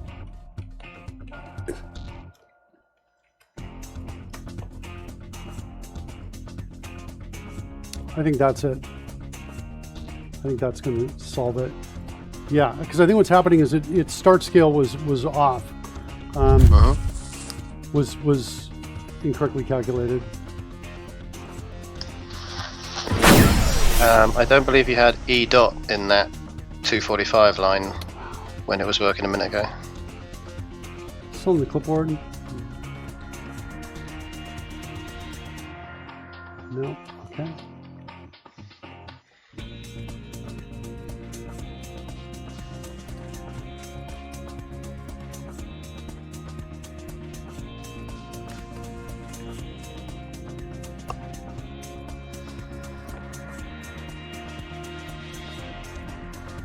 Okay.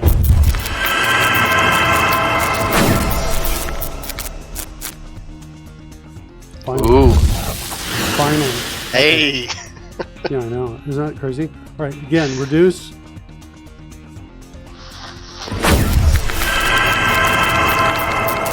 And stop casting it. Okay, that's way better. All right. Let's enlarge spread now.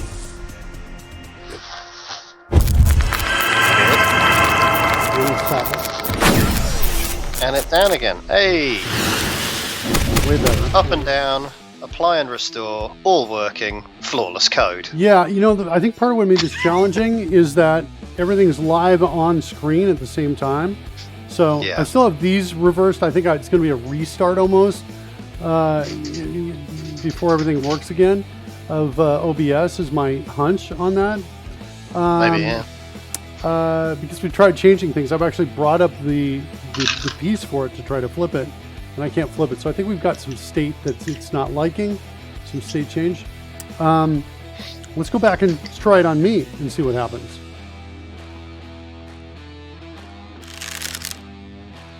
Because I'm expecting this to still have problems here. So I'm starting with reduce.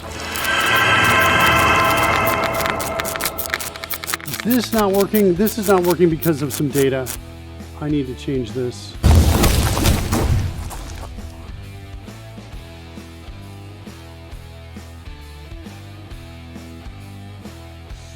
And then reload everything.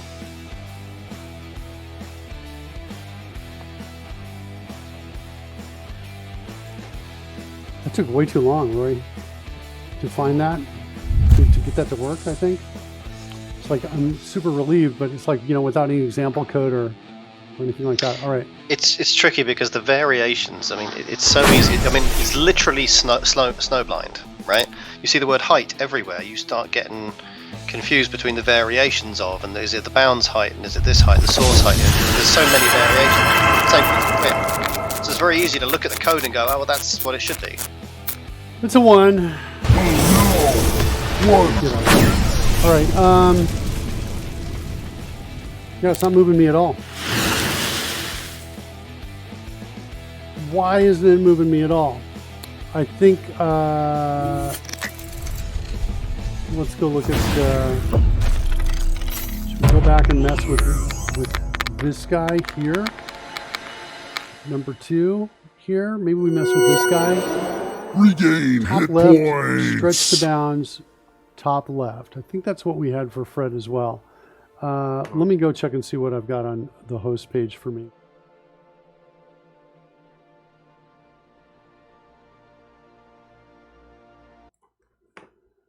Yeah, same numbers. Top left, stretch to bounds, top left. Still with me, Rory? Yep. And I can change these. Okay, let's go figure out what's going on here. I feel like this is an OBS restart situation. I feel like I'm looking at. That's kind of where I'm like leaning now.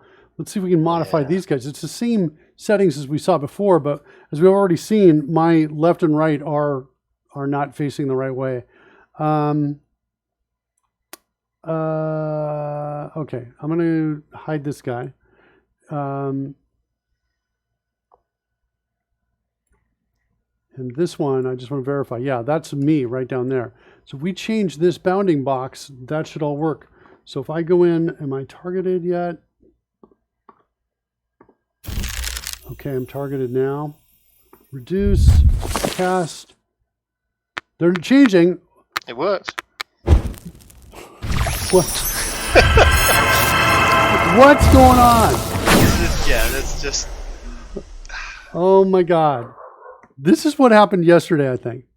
We saw this happen yesterday. Okay, this is not bad.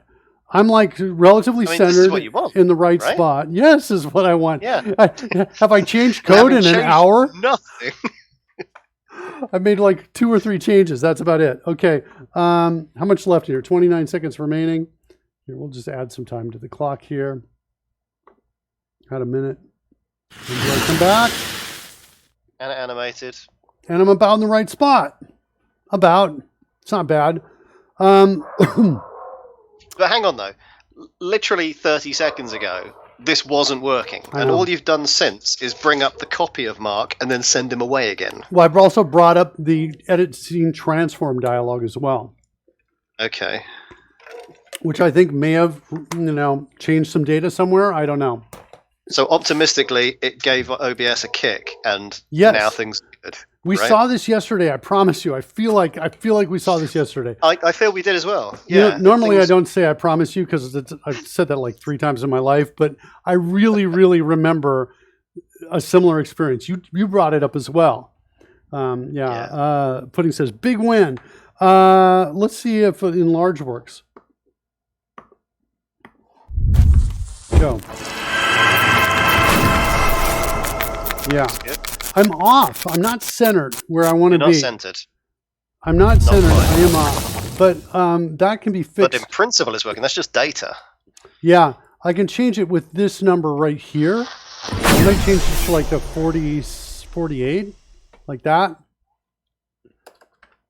And see if that works. If I reload everything.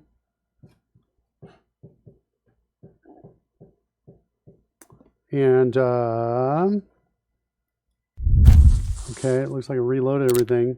Let's do reduce. Nothing is happening. Is this because you did a reload whilst in a non-standard size? I don't think so. I don't think so. Okay. It doesn't feel like it should be the problem.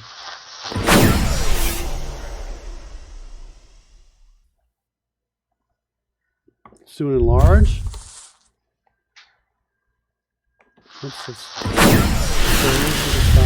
Yeah, nothing's happening now.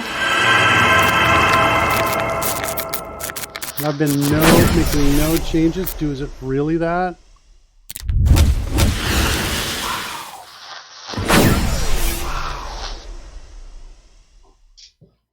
Let's go back to hosts.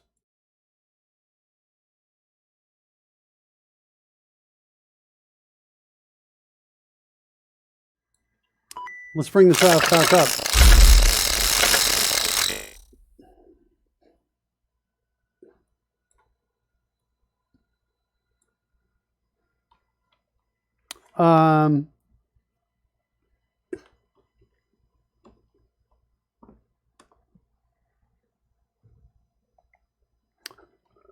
I'm not sure what to do.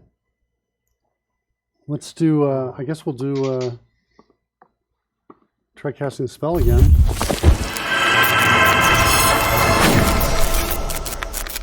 That's crazy. Okay. Let's change this to 9 and 18. And this one well, to... at least it's still having an effect. Yeah. 427. 427. Of course, you're now off positionally again. Yeah, but the code should get me in the right spot. It's not even moving me anymore. This is what was happening before. It's not even moving me. Enlarge.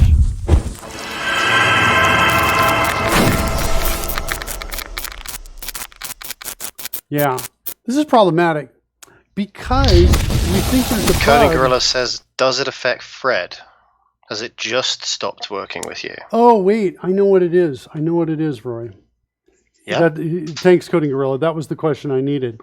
Yeah, I'm not targeted anymore. So nobody is targeted. That's why it's not happening to me, because I refreshed and I lost targeting. So now if I come in again and do... That's good. That's possibly responsible for a lot of what we're seeing. Yeah, no, you could be right. Okay, well, let's try that. There we go. Sorry, guys. Sorry. Okay, add 10 minutes. So we need a spell that says you're targeting nobody with your awesomeness. Yeah, no, you're right. We do. It's on my list to do. Feedback. Let me try again. The reduce from that seemed really quick. That animation is there. I can see add 10 minutes. Yep. Yeah, it just jumps down like instantly. So it's a jumping restore, like we saw before. Yeah, isn't it? Which we just fixed. And there, that one just jumped down instantly too. And I can grow, but I can't shrink. Okay, this is just the opposite problem from before. It's not an apply restore issue. It's a grow shrink problem now. What's happening? What is happening? Yeah, I think it is. In your OBS. I'm so glad you're here, by the way, Rory, because I would be like, at this point, I'd just be like... You need witnesses just to prove you're not quite going insane. I know. Exactly. I'd be like, what is going on? Let's switch to Fred and see what's going on with Fred. Do we have the same problems with Fred? Enlarge. There's the grow. And he animates correctly in both directions. Both directions. Reduce. And get rid of that. Okay, Fred's perfect. Apparently you are slightly flawed. Taking this show to prove it, Roy. Uh-oh, we got a 1. I've seen that before. We don't need to keep doing that. Okay. What are we going to do? How is that possible? I mean, the only discrepancy between the two of you is that you are via a Skype set of data. He is video. Yeah, let's take a look at this here a second. Clear all. Let's do a let's turn into a potted plant. That's a positive idea. Yeah, let's do that. All right, let's do a reduce and watch what those scales are coming in here. Did you watch the video? This looks like it worked. I always had my eyes up here. I had my eyes on the figures. Okay, let's add 10 minutes. Yeah, they look good. That animated back. Animated up good. Yeah. God. What is happening? Well, last we watched this, let's do that again and watch the video, because whilst it was a restore problem before, you had a shrink problem. Oh, that jumped. It's the reduce. Okay, good. Let's do that again. Hold on. So one more time. This is the problem, at least. One more time. Clear all, reduce, and go.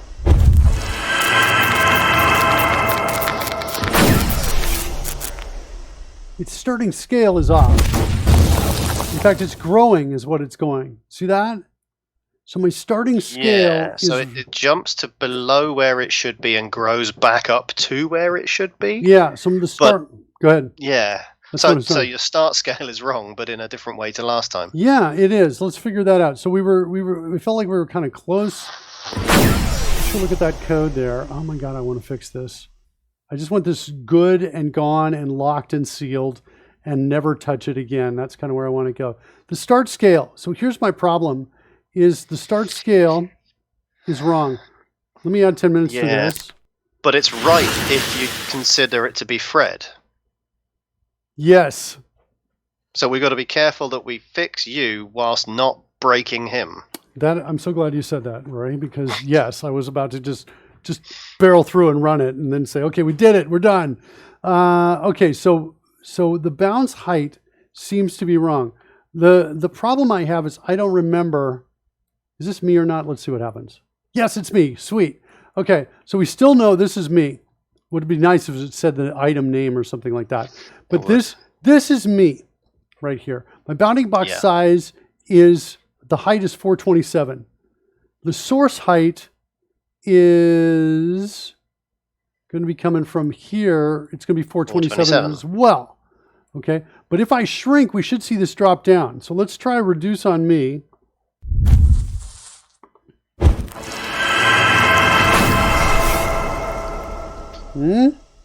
Nothing. But you didn't reduce either. That's what I mean. You are not smaller. Nothing happened. Oh, I'm in debugging. Sorry. Oh. Okay, I'm reduced. Good, we're 213. 213, okay. Okay, so now what we're looking for is we do want the breakpoint here, right there now. And we're looking to see that basically 213 divided by the source height, which should be, my starting scale should be about halfway, is what it should be. So let's add 10 minutes to the clock, get into the breakpoint, and we've got the height 213 over the source height 893. It's okay. Because, yeah. And now I'm correctly. Hang on, what? Oh, wait, no, restoring was fine. It was shrinking was the problem. You're right. It was the shrinking one. Okay, sorry. Hold on again. The number was much higher. It was 9 something. Okay. I think this is related to my problem. I think I need to change this to 1920. Okay. Right here. And I need to change this to 893.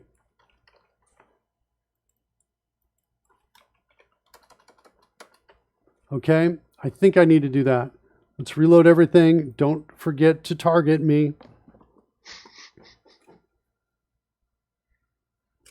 The reload work. It's reloading. Okay. Target me. I'm targeted. Reduce. Cast the spell. Breakpoint.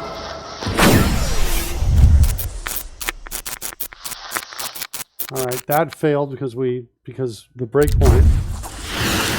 Oh, really? That's not good. Casting reduce again. I think you've given yourself a bigger default size, and you have in fact shrunk to normal as a result. Yeah, I think you're right. I think I need these two numbers here. What was I before? Was I at 960? 918 and 427. All right, now I'm thinking I use these two numbers right here, 960, but that's not a lot. That's not, whoa, where'd I get? Modron appears. Negative 960. And the other one is 446. That does not seem like it's going to help us by much. It's the bounding box sizes. Yeah. Reload everything. We'll give it a try.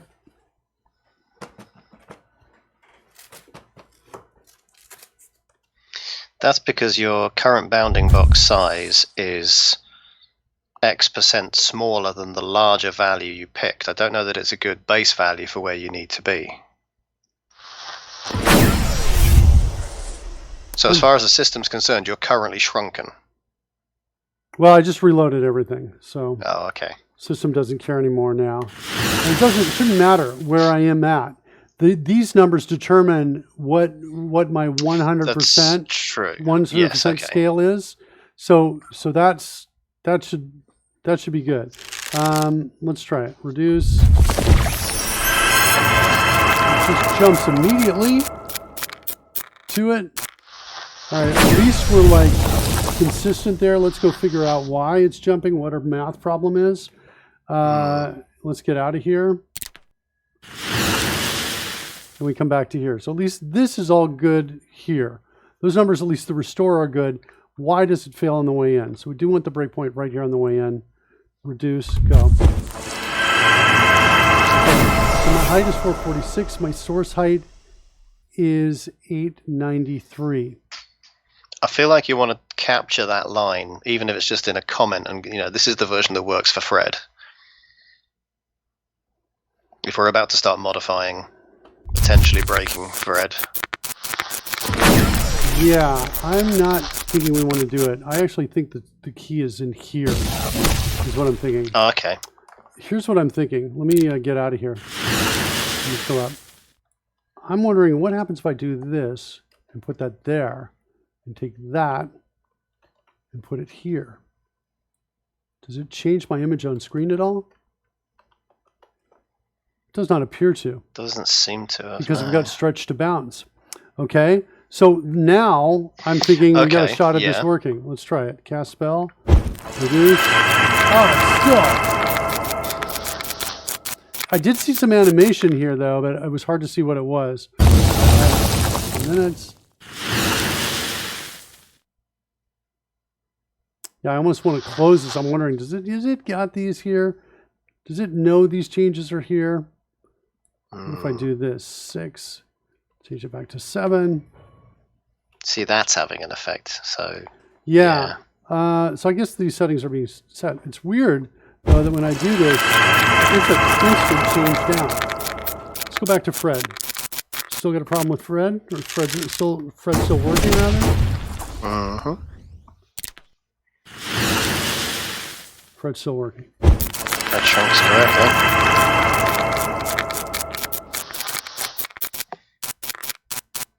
Let's go look at Fred. What is Fred's setting?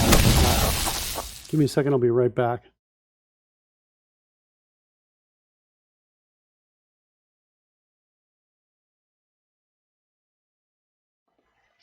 Okay, here's Fred. It's got a very square existence, and the bounding box is, well, ultimately a quarter of the size, but yeah. Yeah, now we shrunk him down. We're going to need to... So we use his bounding box to shrink, and that makes sense. And then I restarted everything. I disconnected and restarted everything. So I'm not sure. I think we're going to have to cast the spell on him is what we're going to have to do. Let's cast Enlarge on him and go.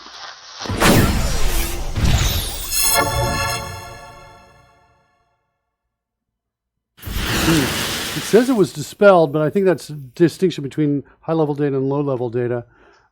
Maybe. Let's try reduce. I think that's correct. If you assume that he was previously shrunken, and in order to dispel that, you have to cast it and dispel it. Yeah. I mean, either way, he's animating in both directions. Oh no! Okay. I think these are the same properties that we had on me. In other words, what we're looking at, why isn't it working for me, is like currently the big question.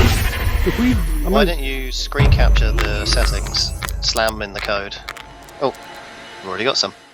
Yeah, I'm going to do this. Cast levitate on yourself. Right here.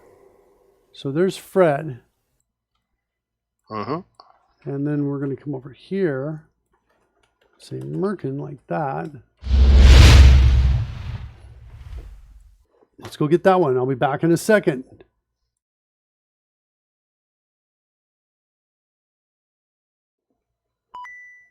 All right, this one's me. You've got a top left in the alignment where it's centered on Fred. That's the distinction. Alignment in bounding box. Let's go see if I can fake that. Change that, I mean.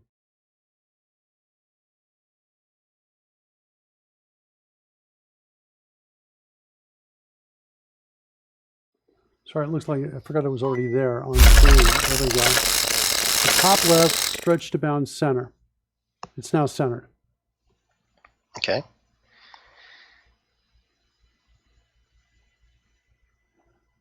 It's kind of weird that it's not at 960 and it's not at 446. Okay, there we go. All right, that's where I want us to start at for me. Let's come back in, target moon, and cast reduce. Targeting Fred still. Oh, and you. But you jumped, I'm fairly sure. Oh. Interesting.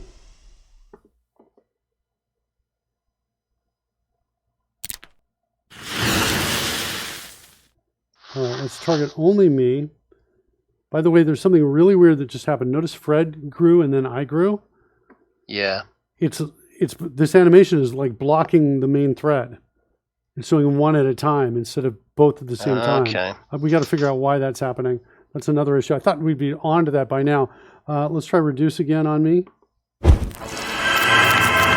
Jumped.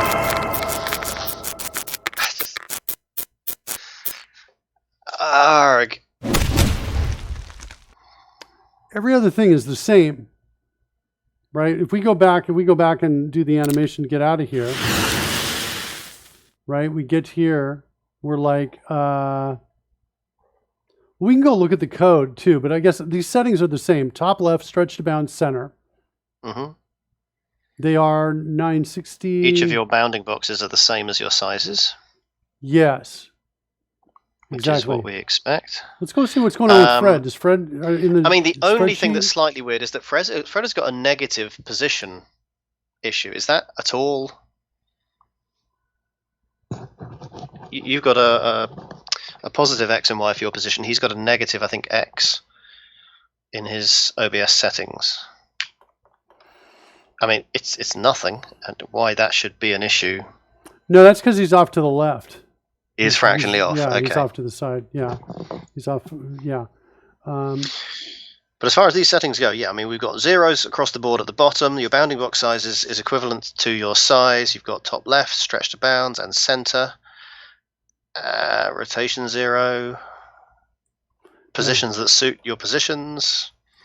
Yeah, I almost feel like it's it'll just work again all of a sudden is kind of what I feel like is the deal with this. Yeah, these numbers all look good. The 964.46 is what we're seeing in here, right there. Those are my numbers. And then those are Fred, 720, 720. Those are matching him. It should totally work.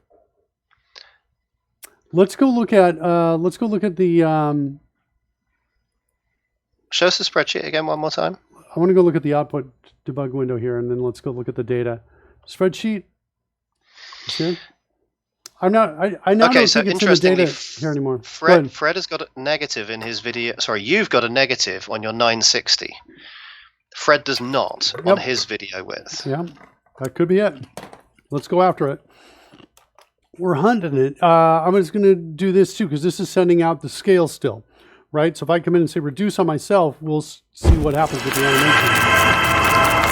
Yeah, it starts right at halfway through. So it's clearly a calculation error. Okay, if we look at that, I think we come away with that. So the start scale here, the bounce height is potentially wrong. Maybe let's get out of here. And let's cast reduce on me one more time. Set a breakpoint here. And let's cast it. I got to get it that button. Okay. All right. So starting scale is wrong. It should be a 1 is what it should be. So I got a source height of 893. How do I have a source height of 893 when I've changed it to 446? I have an idea on why this is the case. I'm starting to get insight into why we've been having this problem. is that these values don't do anything if I have this set stretched to bound. If I turn this off though and make a change here, what do you want to bet this fixes it? Like this, and then I go back. Right, and the difference is we don't need to do that for Fred, because he's got an image that is actually consistent with how the image is in reality. Right, and also I think we've already done that, is what I think. Now what's interesting is now I'm completely off screen. I'm like completely off screen. Let's do this. At least I'm back now. Let's do a reduce again on me. See anything better? Nope. It jumps all the way down. It's using that 893 source height, which is old data. That's my take on it. Well, is it though? Is it? Because the source height is like the, I mean, if this was an image on disk, it would be the disk's image height. So the fact that you're displaying it in a, in a box that happens to be smaller than that, and you're squishing it in the first place. Maybe you're right. Maybe the source height maybe you're right. So it's not maybe source height. Maybe it's height I need. Let's set another breakpoint here. Actually cleared for a second. I think you're actually right, Rory.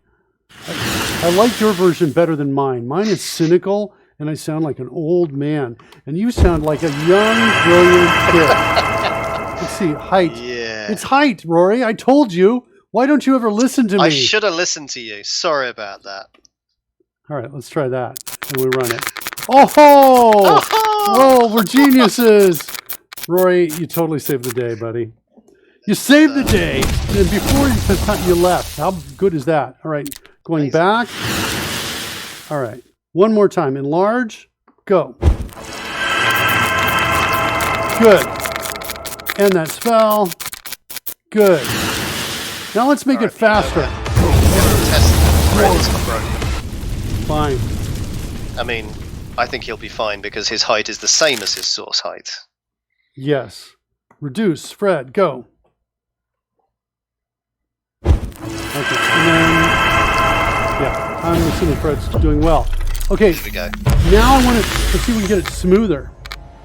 Yeah, it is a bit sort of jerky, isn't it? Yeah. I want to see what it's smoother. Height changes. Okay, so my feeling is, well, I don't know. We got two weird problems. Let's back our way out. Maybe first thing we should look at is why are we blocking like the UI thread here? Why in this call to start live feed animation is it essentially locked until the animation completes? Like we call size item in here. No, wait, that's not it. We call new live feed animation. This should all get out instantly. But what seems to be happening is that, well, that may not be true. It's here. Yeah, for each player. If I get multiples, if we target both of us, and now I say reduce, cast spell. Watch Fred go down first, followed by me. And the longer that animation is, the longer that takes for me to go.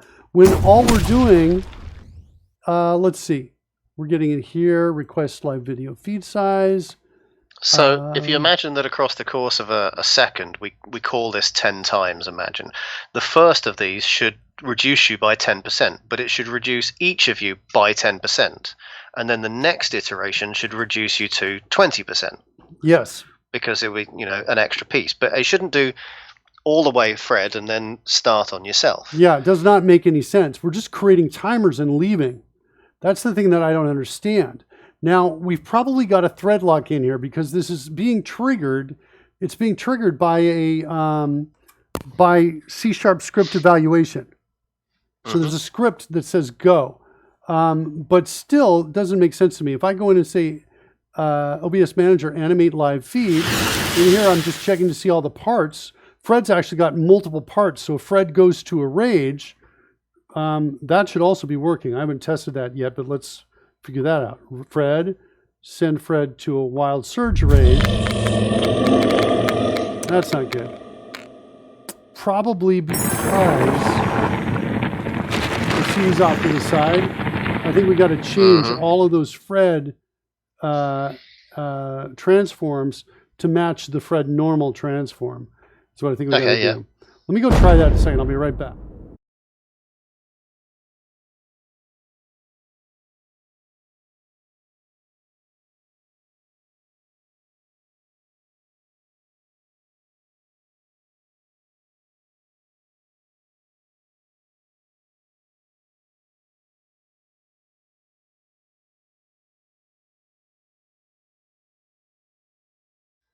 Okay. I just had a bunch of different transforms over there for Fred. Okay, so one more time. Again, let's go inside. Reduce target Fred.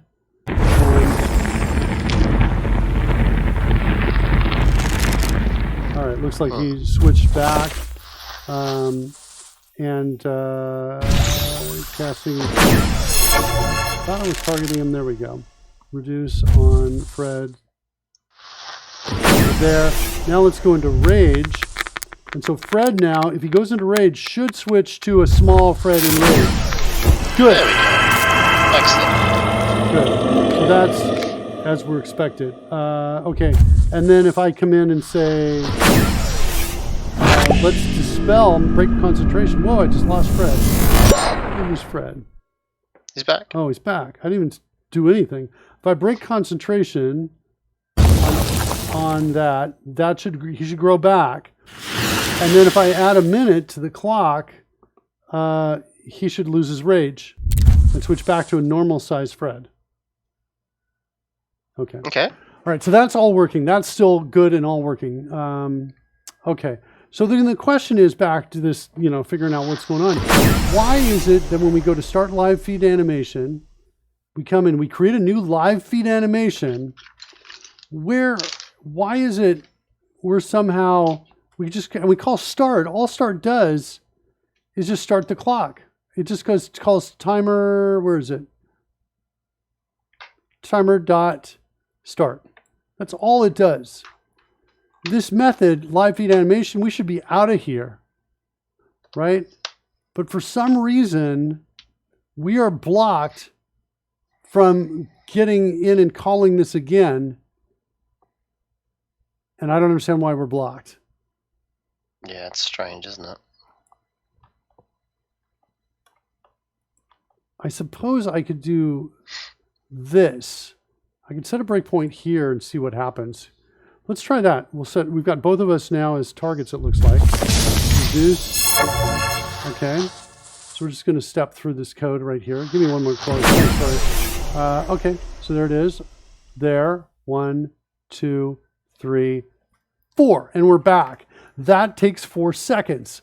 Why is the question? We're calling invoke on it.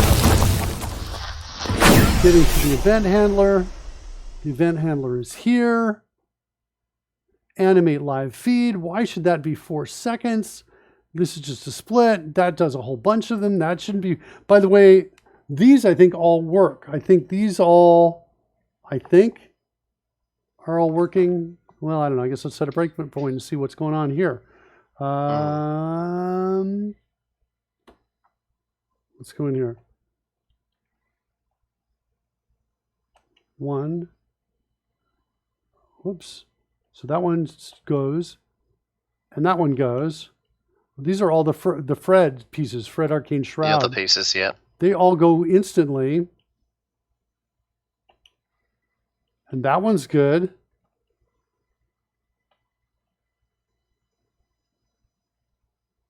And I don't understand it. That seemed like reasonably fast. F10 here. Set a breakpoint there and just hit run. 1, 2 seconds.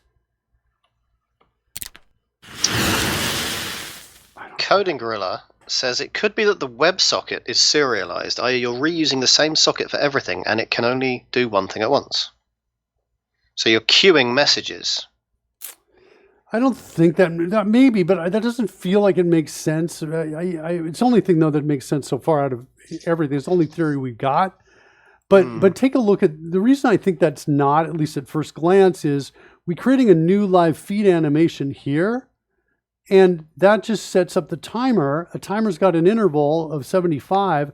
So we're going to create several of those live feed animations at once, is what I believe. And then those timers will just come back and call them. I guess I want to try something here. Let's do this. I've thought that that I could improve performance by dealing with these guys right here, by optimizing, by creating a field and just grabbing them, because the chances of changing a scene once we've started is really low. So let's try that. Let's just see. Let's just target only Fred, and we'll try hitting him with reduce.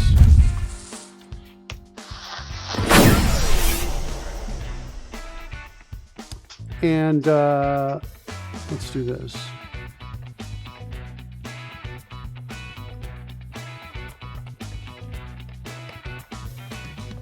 So we're going to do this. We're only going to call get scene list once.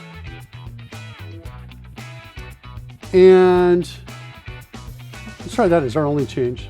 And see, do we see any difference in the smoothness or not of the animation? That actually didn't have, it looked like it was better. That was better. That's a lot smoother, isn't it? It was better, yeah. Okay, cool. Let's come in here, and I'm thinking about optimizing these guys too. I'm not sure. Actually, first or default should be pretty quick. But I'm thinking about creating a hash table for these, a dictionary. Given the level of smooth, are we now going to see smooth Fred followed by smooth Mark, or will it interleave properly? Oh, yeah, good question. Let's run it and find out. Let's try it. Here we go. What? Solved! Is it called the get scene item? That's it. Get scene list, I mean? We were just heavy on our calls, and we didn't need to be, and it caused trouble. Wow. Yeah, that's interesting. Maybe get scene item was blocked because the other things were calling it. And that was what's slowing it down. We were making changes. I think that backs up my theory. I think maybe you're right. Oh, he's right again, Rory. Oh, that coding gorilla. Always right. What are you gonna do, eh? The bane of me, coding gorilla. There is nothing you can do about coding gorilla being correct, and there is nothing you can do about the fact that I have to leave. I'm gonna bend reality, Rory. Both of those things will change. All right, Rory. Thanks so much. You saved me, man. You saved me, coding gorilla. No trouble. Always a pleasure. Always a pleasure. Thanks, everybody. See you, Rory. All right, guys. I'll see you tomorrow. See you tomorrow. Bye-bye. And looks like you guys lost control. That's right. I'll manually get it for you.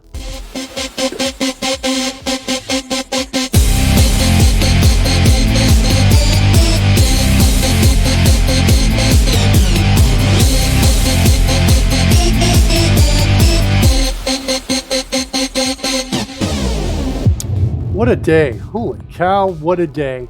All over the place with this. I thought it would be a little easier. What are we at now? So we've got, this thing is moving a little bit faster. I want to come in and actually, I want to change this right here. You shall be missed, even though we couldn't say bye properly. Here we go. Let's do a reduce. Cast it. Breakpoint. I'm going to set this, you can't quite see it, but it is, I'm setting it to 40 instead of every 75 milliseconds. So doubling the speed of it. There it is right there. Timer interval set to 40 and run. Better. And undo it. Better. Okay, not bad. What I really want now that I see that and it's nice and smooth, what I really want is, okay, now we've got animation smooth, but it's, let's close that down. Animation smooth, but it's too consistent. It's, but no acceleration. No acceleration / deceleration. I'd like that. Lock is solved. Fred's hand animation also needs to scale. Live video feeds need to scale. That feels like maybe we're okay. There's some flipping issue, but I have a feeling if I restart OBS, will it solve it? I think so. Because right now, using the OBS tools to flip me back and forth aren't working. We'll see what happens.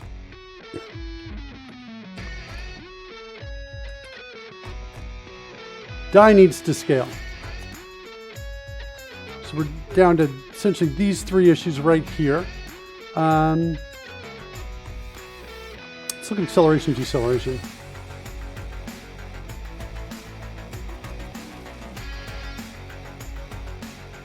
Smooth animation.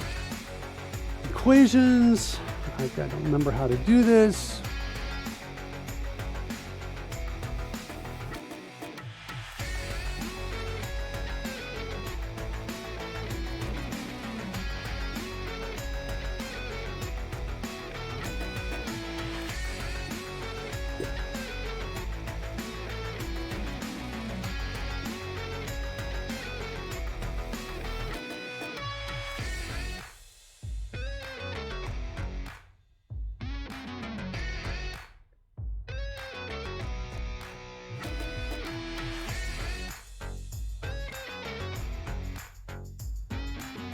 Okay, I like this article a lot.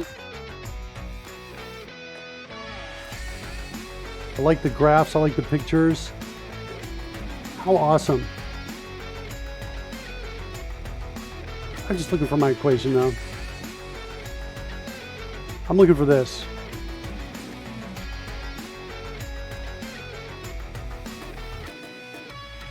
Yeah, something a little bit more like that. I just need the equation for that. Help me out. What is it?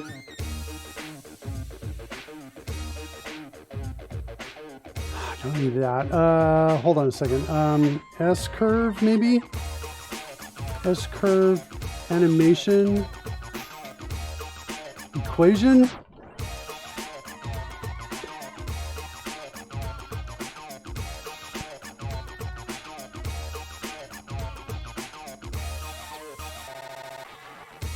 Quadratic ease out.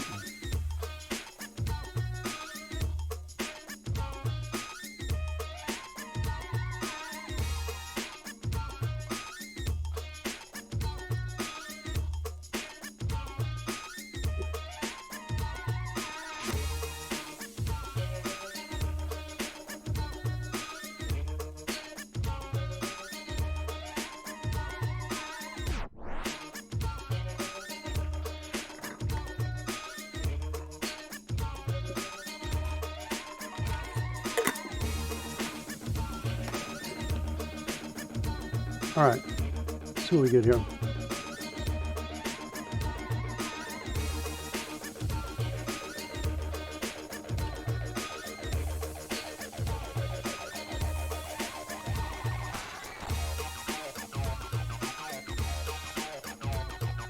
It's looking like that right there.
Okay, so percentage is determined by taking time and dividing it by duration, I take it?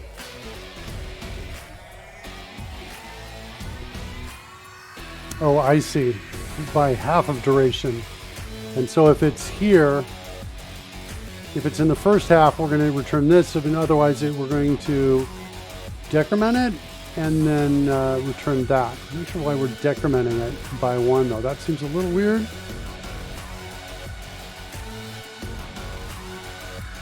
Probably to get it just on the other side of the threshold, I think, is what's happening there. Okay. All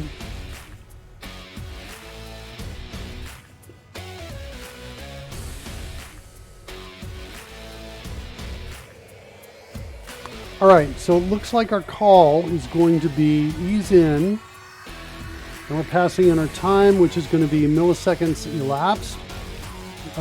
Passing in our time ms, which is our total milliseconds. That's our duration, rather, sorry. Our start value is going to be our start scale, and our end value is, or change rather, is going to be our end target scale minus start scale, I believe. And that's what we're returning.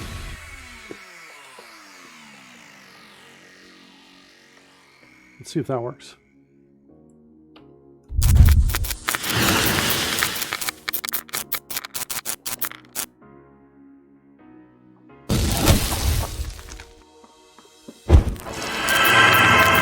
Yes, better.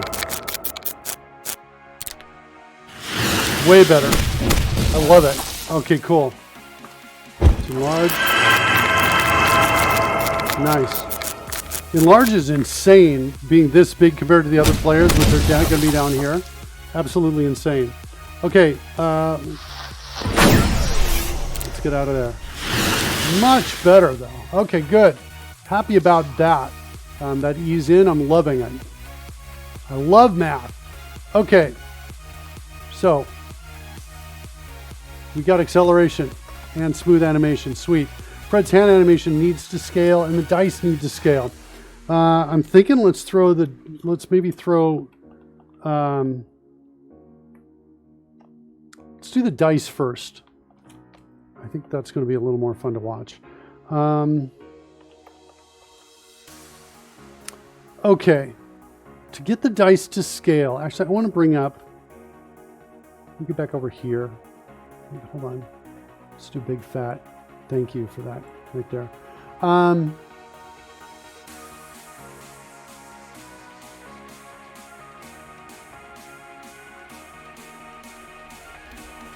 So the question is, how am I going to scale the dice? How am I going to store it?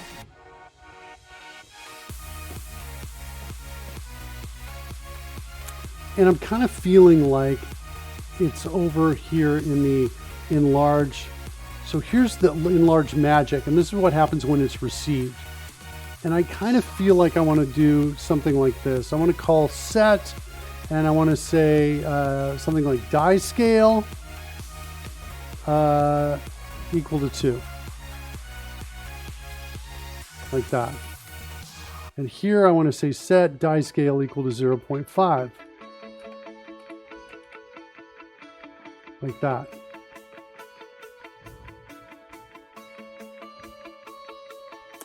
And then over here, I want to set die scale back to 1. And here I want to set die scale also back to 1.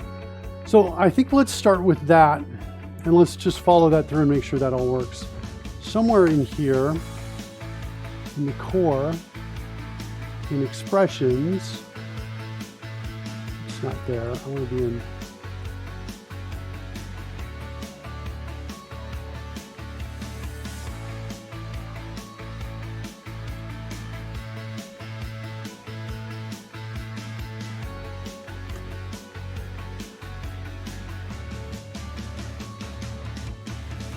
set function right here. The value to assign.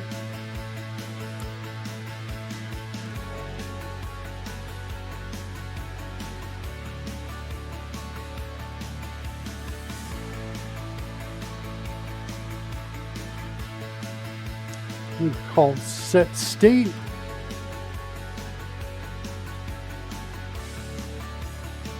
So let's reload everything. I'm going to call it again. We're going to intercept set state. We're going to make sure that the key and the value comes in. Okay.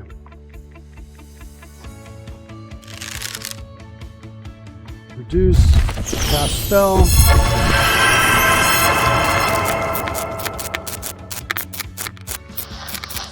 No breakpoint though.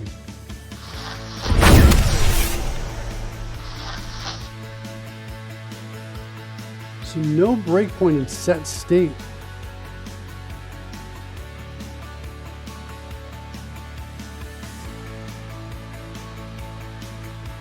Why is that?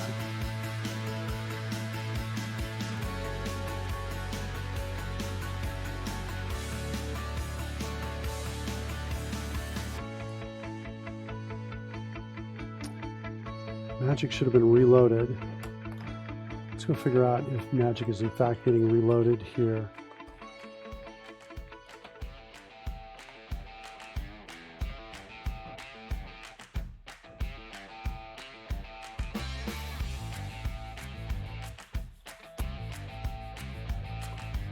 Whoa!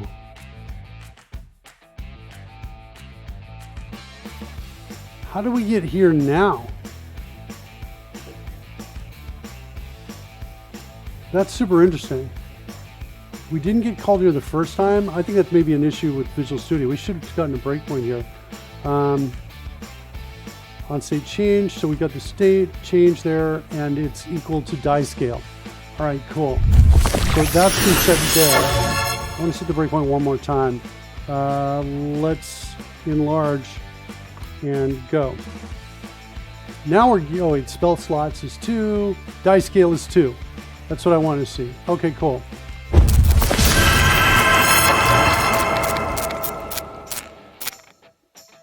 Oh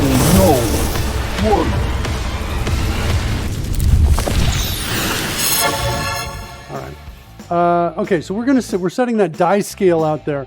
Next, what I want to do is when we roll the die, I want to look for that state, and if that state's out there, I want to change the die roll. So let's do that. Cast confusion on yourself. So we're gonna go look for seriously roll the dice. This is where the dice comes out. We call condition roll here. That allows the card manager to do any last minute changes to the die roll that's coming out. I think I want to, we'll set a breakpoint here. We'll roll the dice. Let's do chill touch roll for me. All right, here we go. We've got that. See it? Okay. So I think what I want to do here is I want to say last chance to modify dice. Before roll.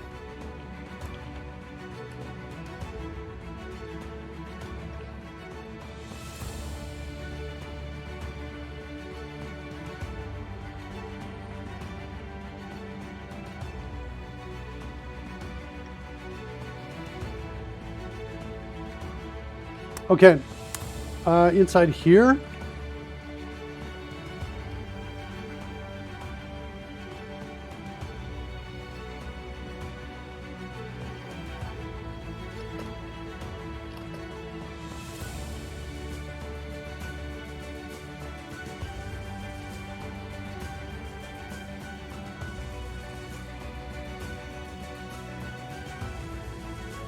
Got an effect scale, but I don't have an individual scale roll on that. Let's see what else we have here. Die roll dot dice DTOs.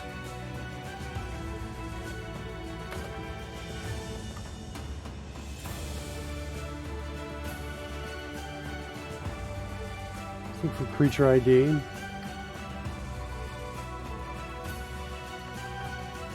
Greater or equal to 0. That means it's a player. Then we can come in and say game.getPlayer from ID. Pass in the creature ID. If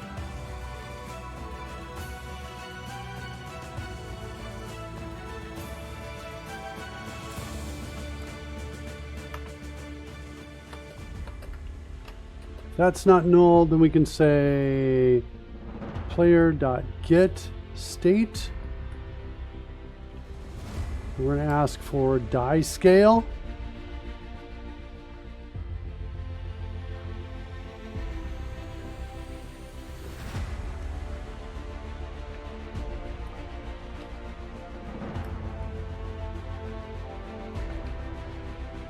All right, let's come up here.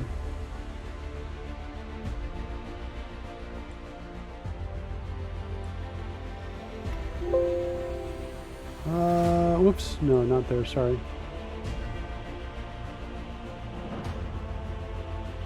Did not even get in there.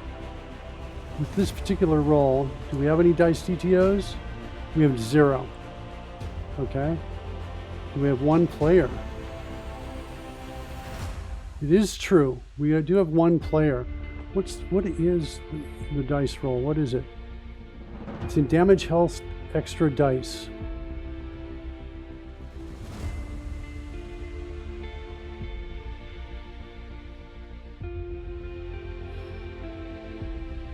And there's no scale that seems to be available here. There's an effect scale, but that's it. And I'm not sure effect scale is what we want. Dice DTOs do have the ability to change the scale. There's nothing in it right now. All right, so we'll just run that.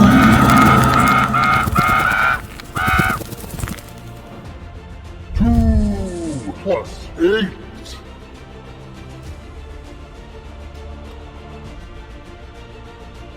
Let's go look at the scale down below. See how we're scaling when we roll the dice.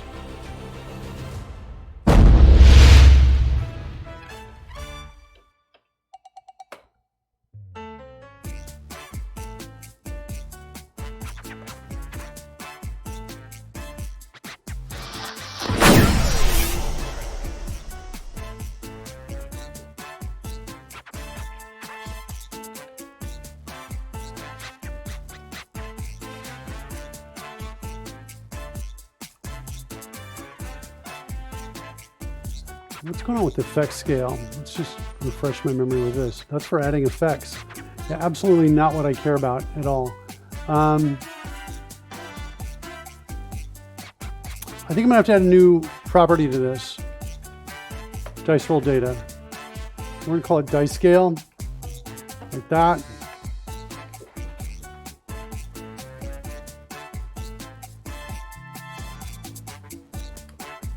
Overall dice scale is what we're going to call it, I think. Okay, so dice roll data has got that. We need to go over here as well.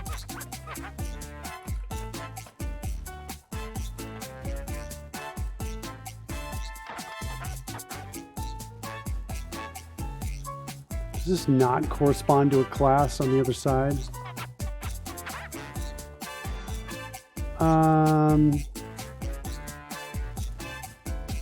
Let's go find damage, health, extra dice. Damage, health, extra dice.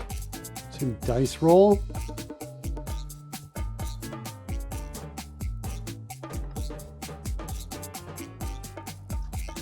Okay.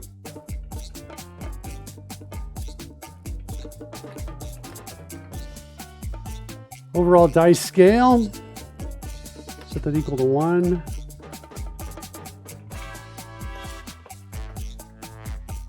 And this should correspond to get dice roll data, which I have a feeling if we tapped index reference here, there it is right there.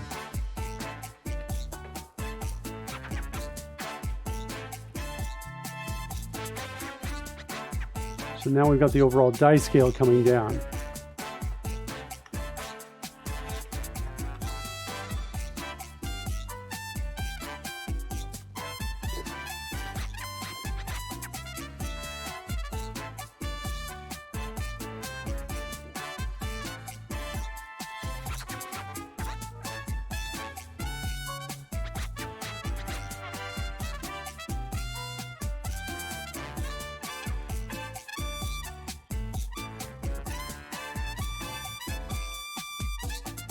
So here we're setting in the scale right here.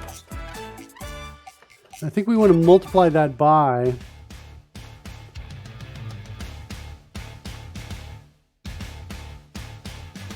the dice roll data dot overall dice scale. That's what I think we want to do. Got to make sure that's 1 every time we bring that down there. If it ever came down to 0, we would not see the die. So it's slightly high risk change we're making here. Let's see where else we're using that DTO.scale.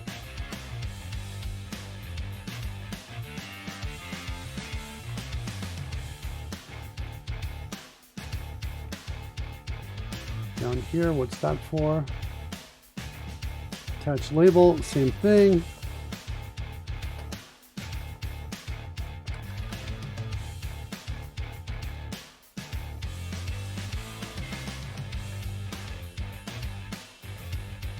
There it is, just those 3 times we're using it.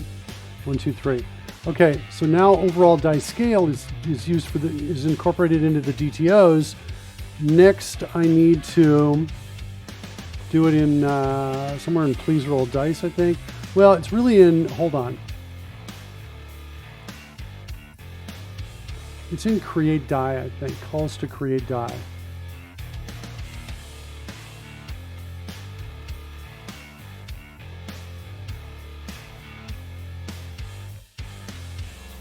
Overall dice scale there.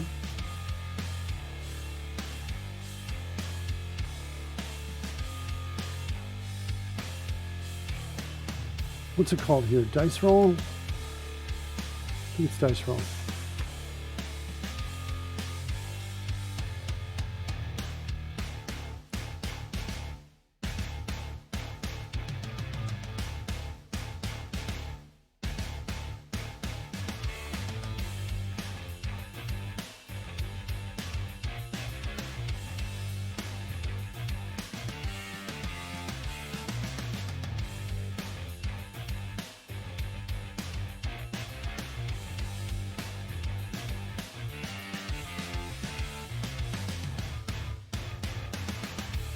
I'm not sure I want to use this here. I'm slightly nervous about that. Yeah, I think it's going to be I'm not seeing an error under here, but I'm not feeling like it should see dice roll in from this point. It's not being passed in. I think I want to pass in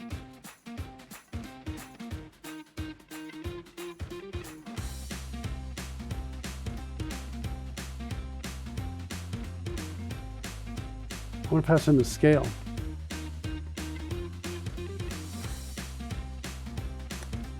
Although I do have this right here, local dice roll data at this point. Let's jump back to where we were.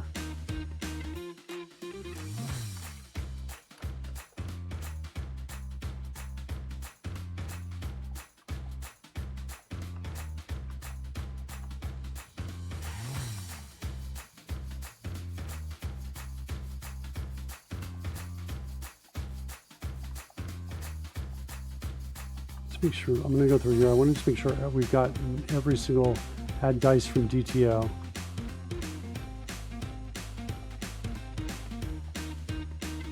There, it's just here.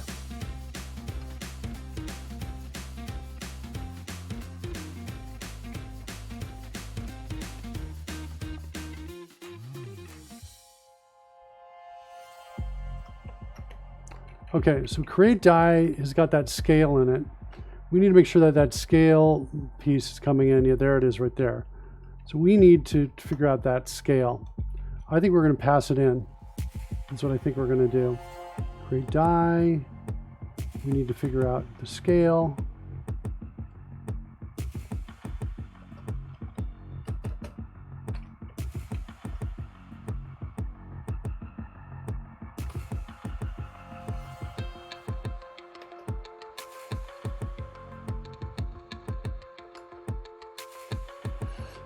What do we have here? Do we have that? I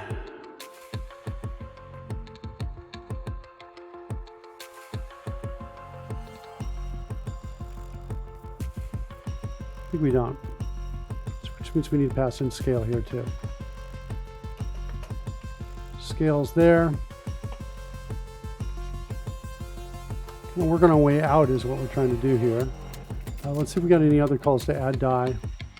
This one, what do we have here? Where are we ending in? Whether it's magic or not, and player ID, die type, and then finally scale. I think we need to pass scale in sooner.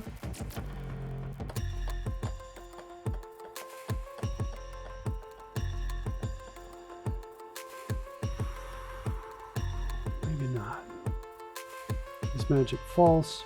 Player ID.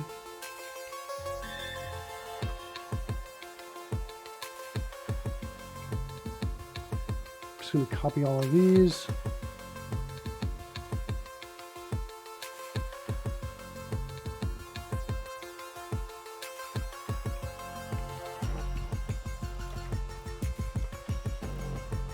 Finally get to scale.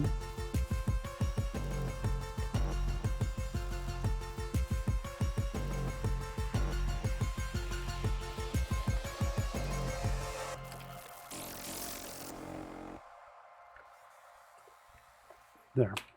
Okay, there's the other call to add die. So just those two, 1, 2. This one's coming. This one we've already got. No, this one we have to figure out. The other one, this one we've already got the access to overall die scale. So that add die is taken care of. So now we've got to figure out this, who's calling this and pass scale into this one. Add die from string. Got several calls. Okay. We've added scale as the last parameter.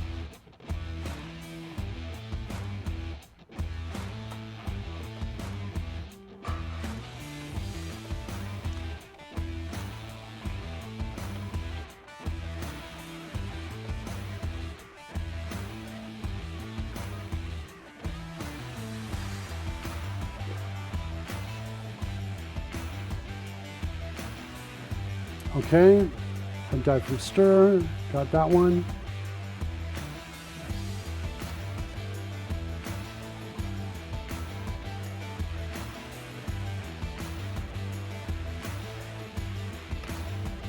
Shoot, what's my default?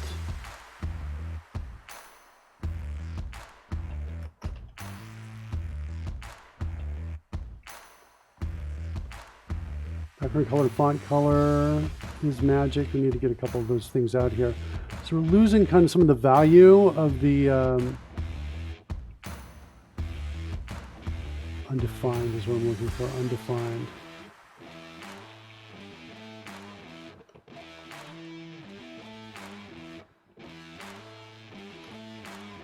So that's modifier.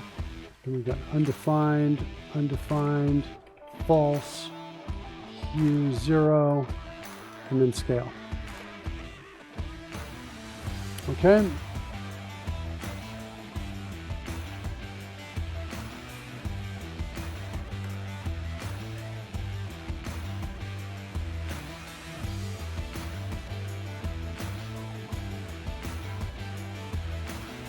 We just got 0 in scale after the called in is magic. Is that last parameter?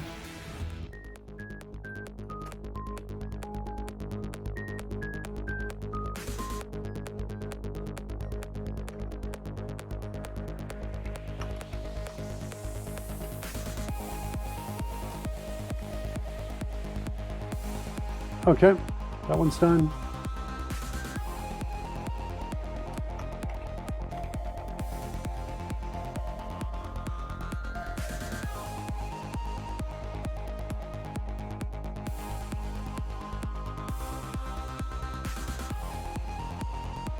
Okay, there, there, there, there.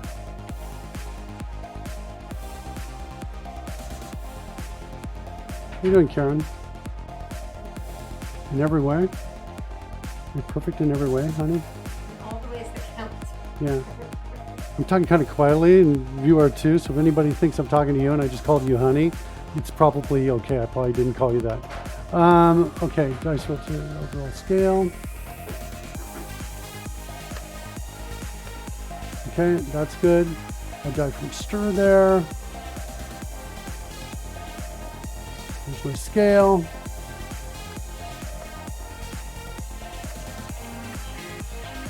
And then back to the top.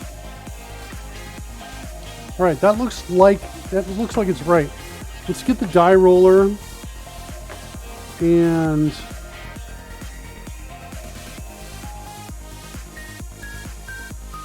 refresh it.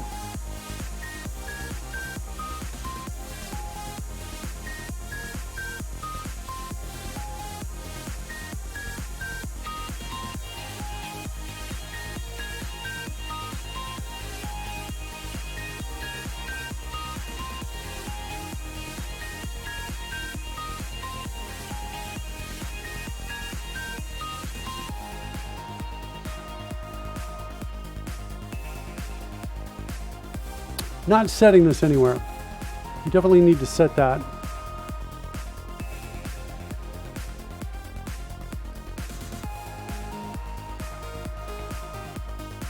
We need it in this space right here.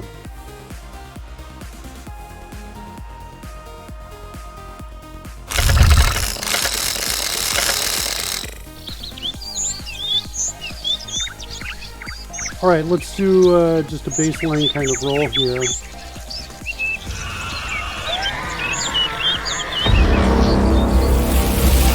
Still got die rolling. We managed to break it. Okay. Oh, wait, I've got a breakpoint right here. Maybe we didn't break it.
I'm not sure. Let's do this.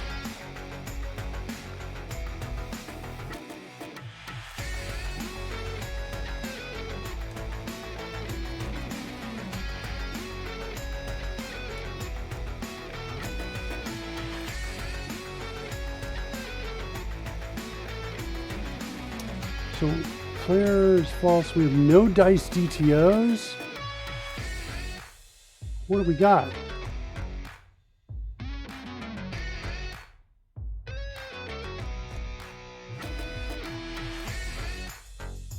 Player roll options.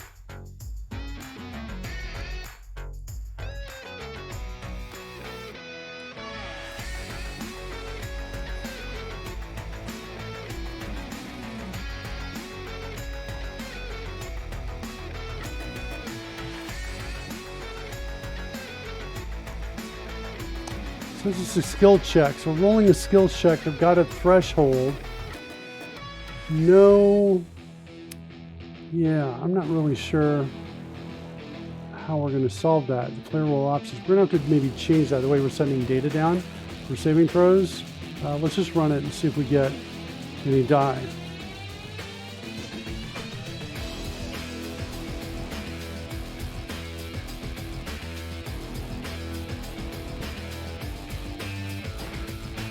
Okay, it looks like no die came out. Let's double check that.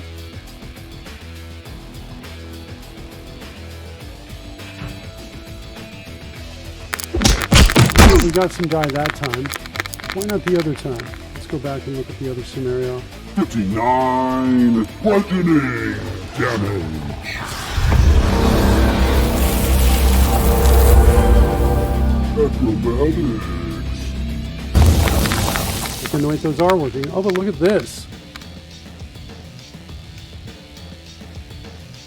Lovely. Let's go figure that out. What do we break?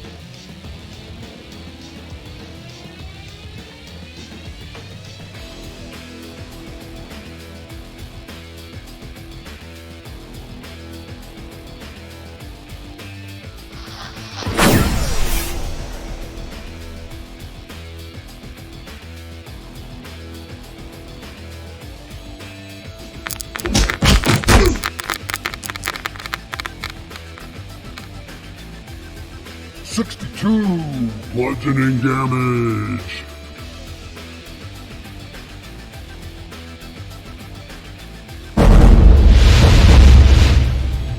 No error this time. That worked.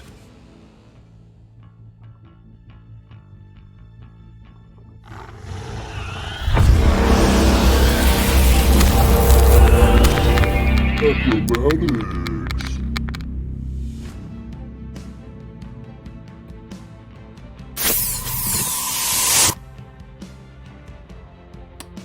Okay.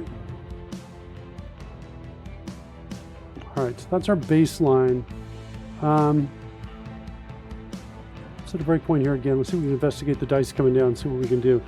If we come in and do it again, I say Mercury Beauty doing that. We're at a breakpoint now. Acrobatics.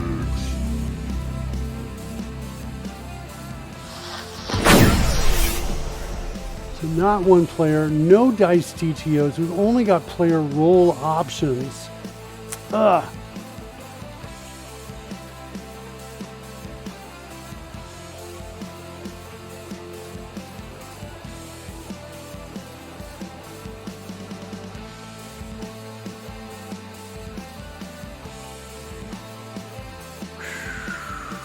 Just got a player ID vantage kind. We need to add scale here.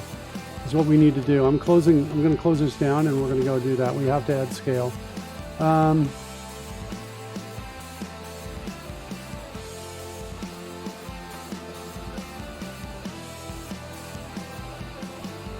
So we've added scale here to player role options, and we need to go down below into TypeScript and find that. And give it scale like that. And do that. So there's my player role options.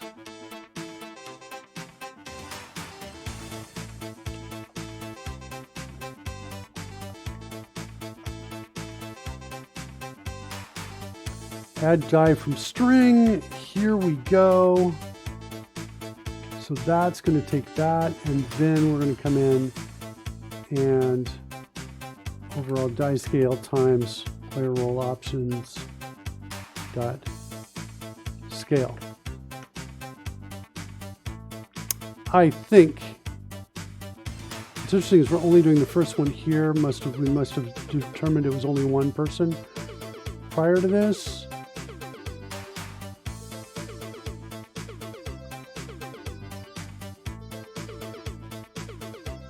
Here we go.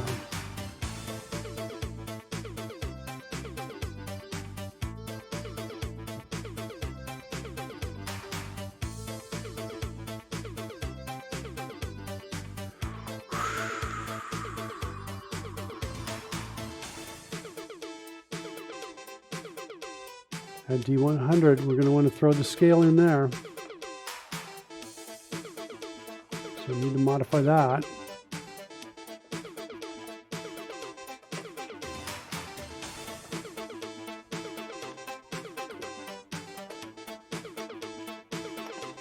Okay, there's the scale setting for the D100. For that D10 scale.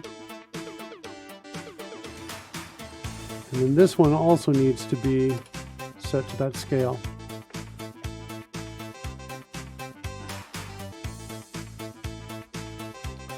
Add D100, where's that coming from? Is there a legacy roll?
Any other calls to add? D100? Nope. Looks like we got all the way around.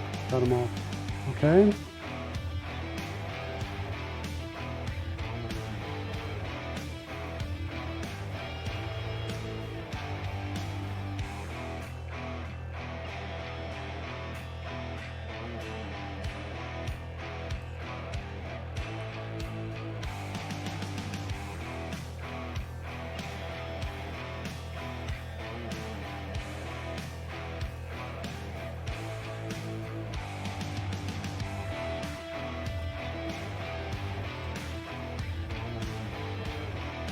D20s for player.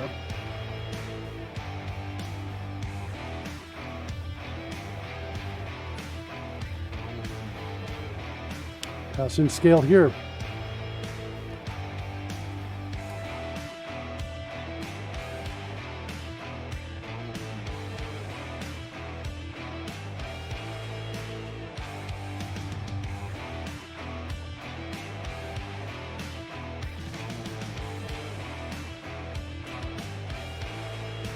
What are the defaults? Default parameters here. Number D20 is 1. The dice related override is null.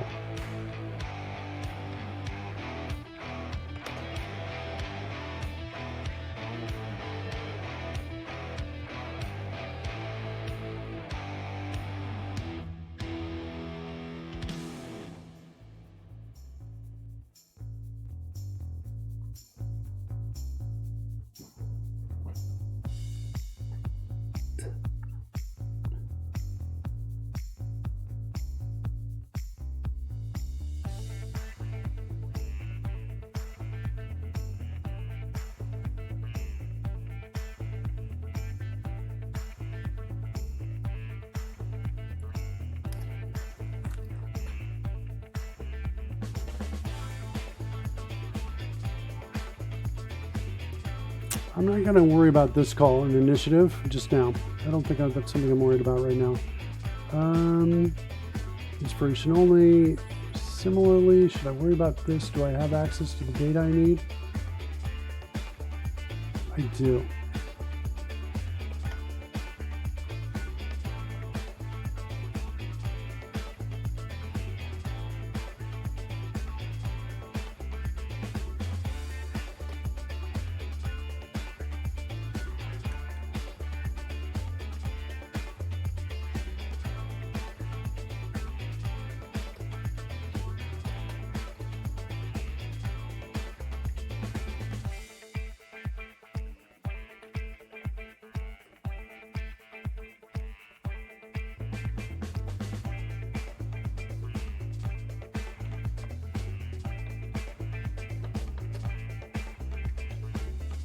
I think that's right there.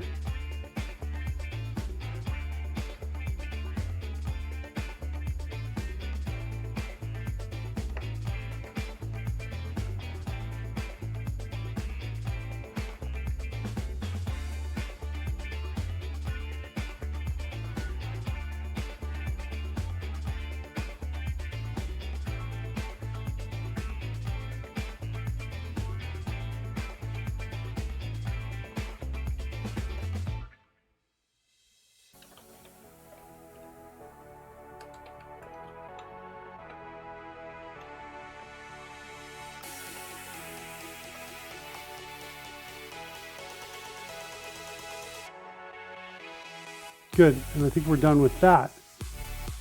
I'm not sure what else. I think that might be it. Let's see if we can get that some die rolling working here on the main view.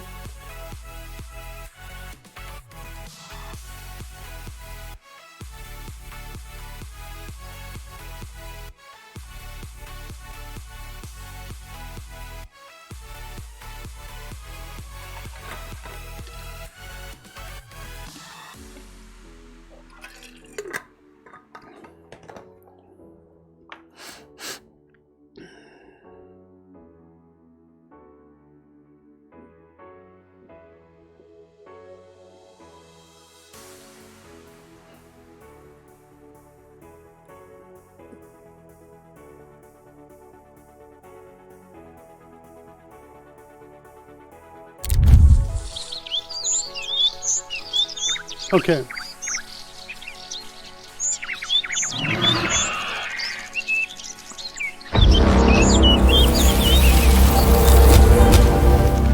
Acrobatics.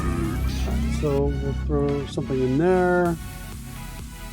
Throw something there, I suppose. See where we get. So we get down in here. So we got the player role options.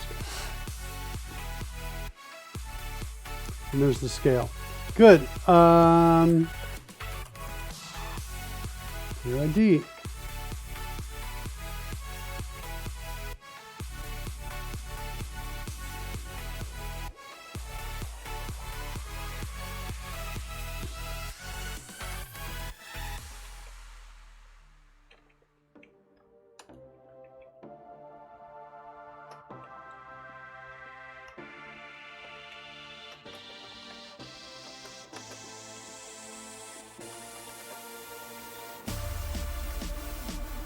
See what we got.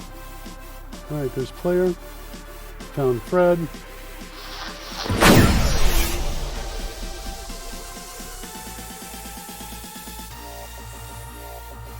that's going to come back null, so we're going to say, hey, if not null, and maybe this, can we do an is on an int? I forget if we can do that. Is int, is double. I think I cannot do this. Die scale? Just not remembering how to do this. Is that going to really work? Okay, cool. Set breakpoint there. And let's run it. Clear the breakpoint at the top. Okay, next, let's cast enlarge. Targeting Fred.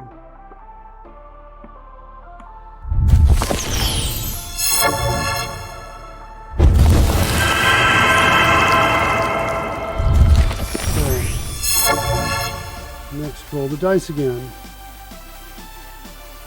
I'm at a breakpoint. What's the die roll? You have one more time for me. I'm gonna run it. Oh, it's that. That's what the die roll is. Okay. Now let's bring us back up. 1, 2. Skill test. Comment. Die. If you can get a breakpoint.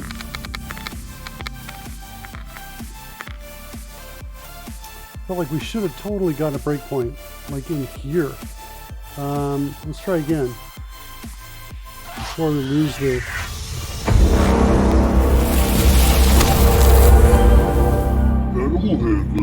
Okay, so let's take a look at what we got here. Declare from ID. Fred should have something. It does have it. But it's not. The problem is we're here. This is false. So it's not null for sure. Let's try this. Instead, double die scale is equal to that. See what we get with that. Doesn't like that cast. It's an object. What do I have to do? This isn't that. Wait, what do I have to do to get here?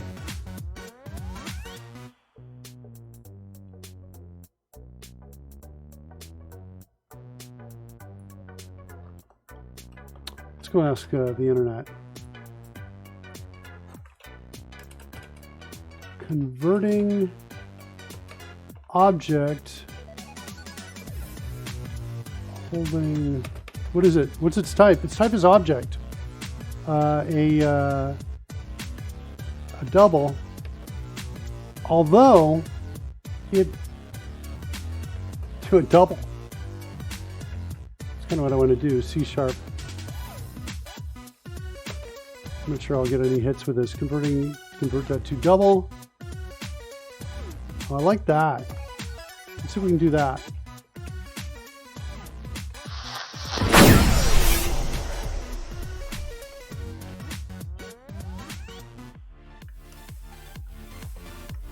See how that works for us.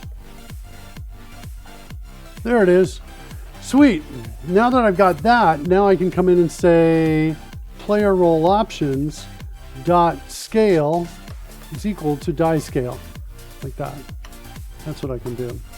All right, run it, run it.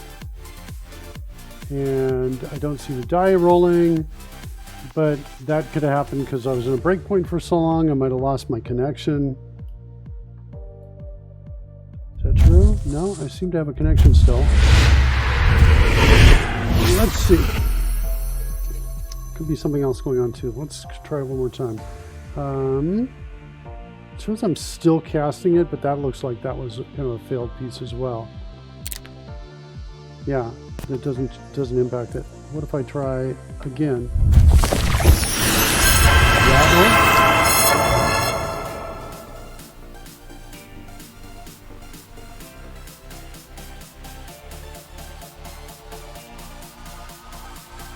Breakpoint? Oh, okay.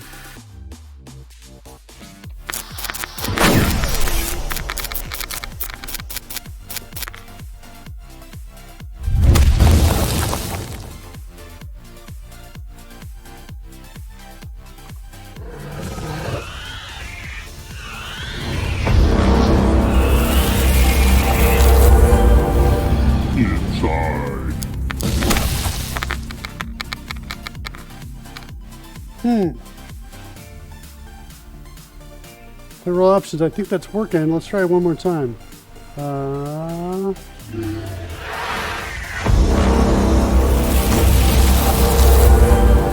Yeah, the scale right here, that's for Fred, gets to 0.5. Okay, so, and did I refresh? I don't remember if I refreshed down below or not, to be honest. Let's try one more time, refresh it. Maybe I haven't done that, and there could be a problem with it as well. Just in case, I suppose, let's get a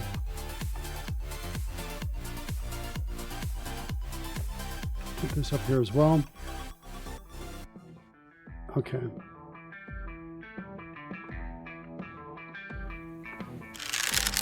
Fred's cat targeted. Large reduce, enlarge, go.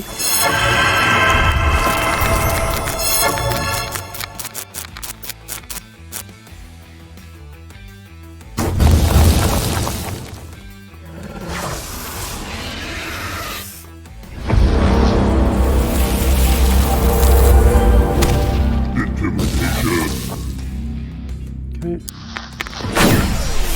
All right, that looks like it's definitely setting it, the scale. So let's go figure out why the player role options are not being changed into the right size there for the die. Anything coming in on the console? Nope, console looks clean. Okay. All right, so I missed something. Prepare legacy roll. I think we're in this space right here. Not initiative, not damage. Saving throw. Nope, not a saving throw or damage.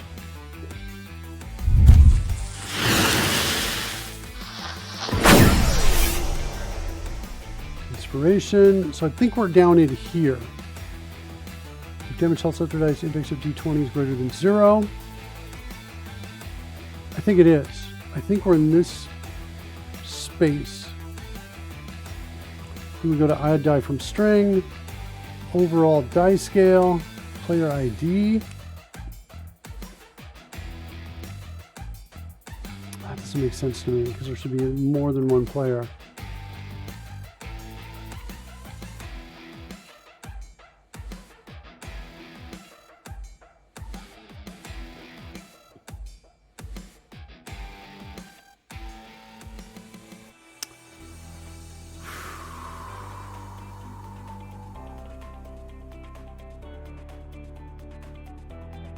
I feel like we're here. And we are, in fact, adding in the scale. Oh, I think I may know what the problem is. Setting the scale here may not be enough.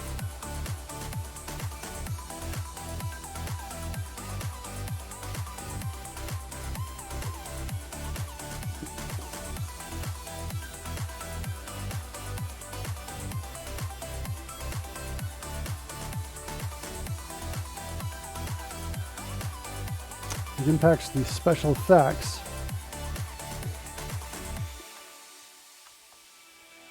It's all impacting special effects.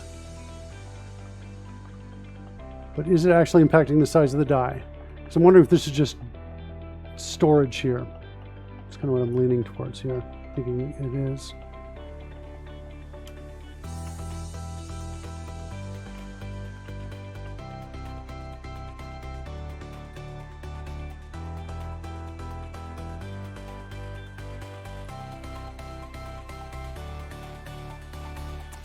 Yeah, this is where we need to get it. We need to pass it in here when we create the new D10, new whatever that is.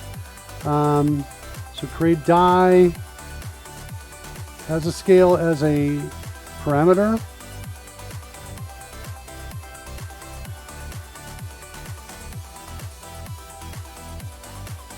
So add die is calling that. Add die from DTO is calling it. Interesting. So, calling this from anywhere else? Let's go look for that. Here, add D20. Die roller die scale. No scale coming in to add D20.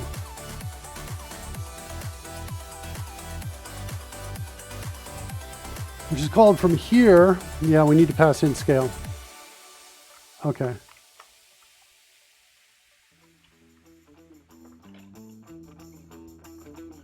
Let's do it before the creature ID.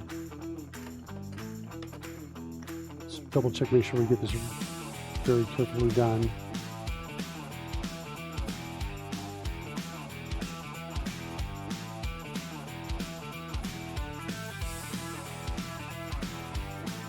All right.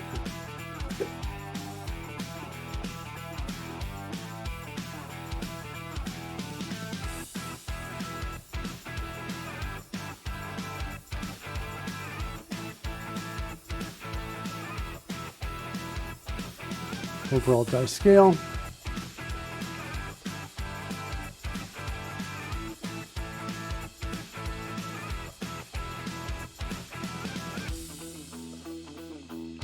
Pass in scale that's passed into us and add D20s for player. Is that going to be enough? Let's try that.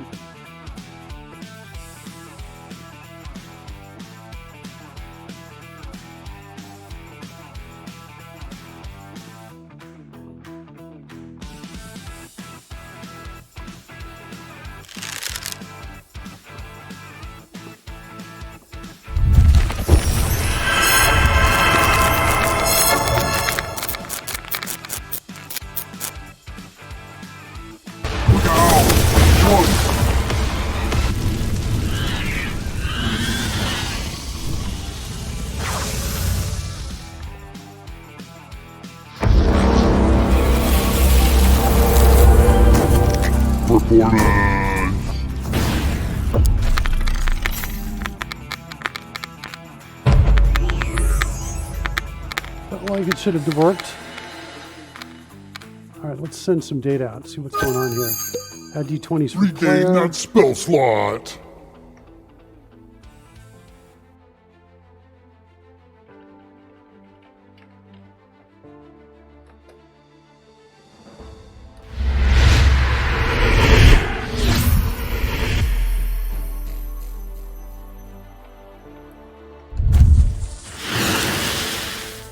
Okay, let's clear this. Add D20s for players. Called from how many places? A fair amount of them.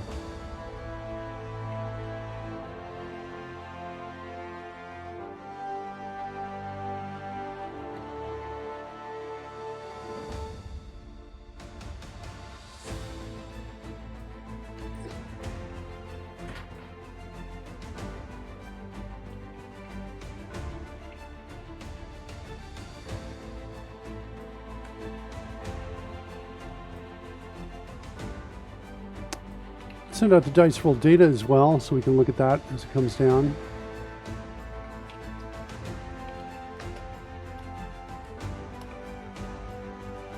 Okay, That's in prepare legacy roll.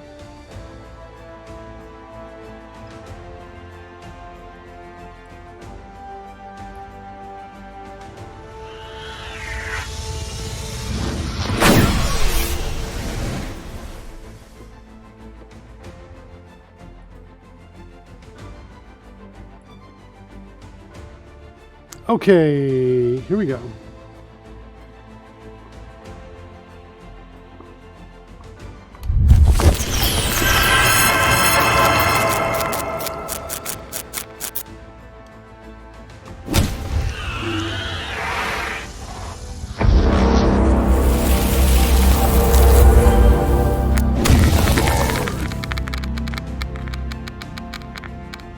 Scale is 1 for both.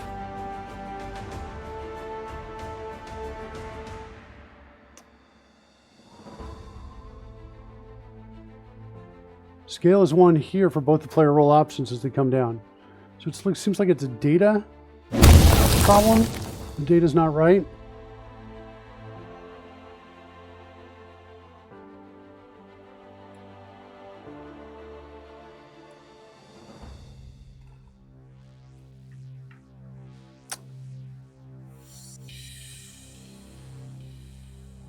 Okay, so we need to figure out why that's the case.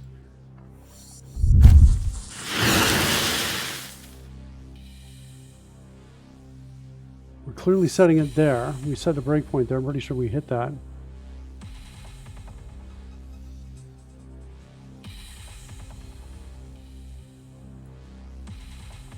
Let's just find out what's going on down here. Player role options. Let's go look at player ID.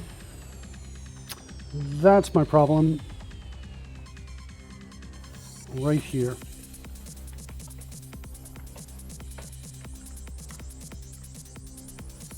Okay, because I'm constructing with a DTO.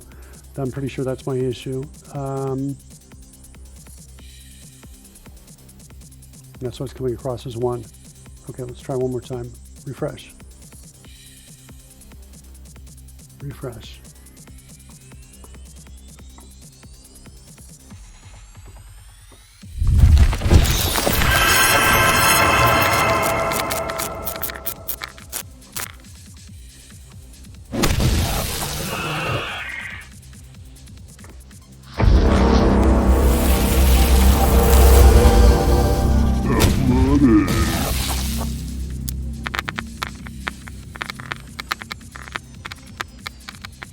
Still.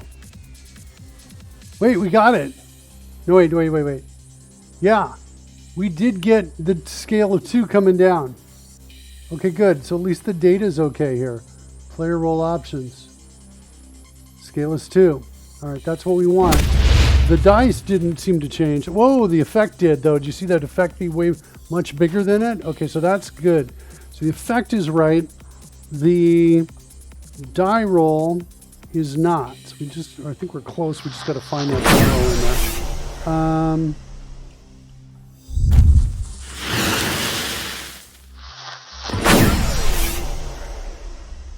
Okay, so that part is good.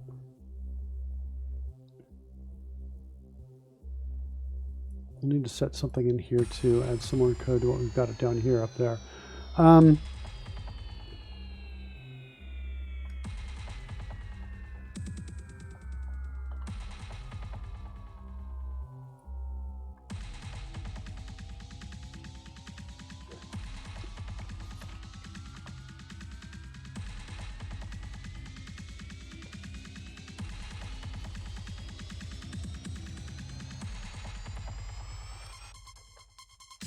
Not in D1. It's going to be in like add D20s, pretty sure. Where's my add D20? Add D20s for player. And shoot, I erased it.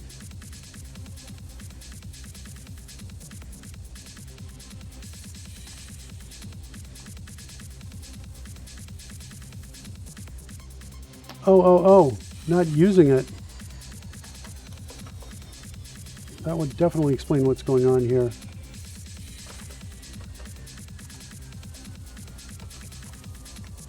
Okay. Let's refresh on the stream.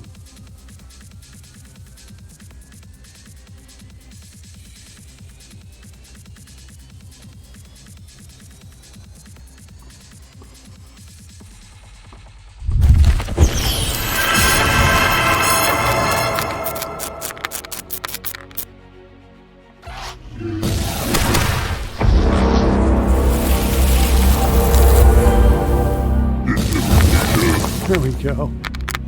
Nice. Let's watch the effect. It should be big. Big enough to encompass it. The Coding Gorilla's like, okay, there you go. Finally. What a day, huh? Coding Gorilla? Yeah, the effect is giant. That's good. Let's cast Reduce as well. Let's add enough time. So let's just do that. And now let's do a run on it. Do the same thing where we're going to throw out the dice on it.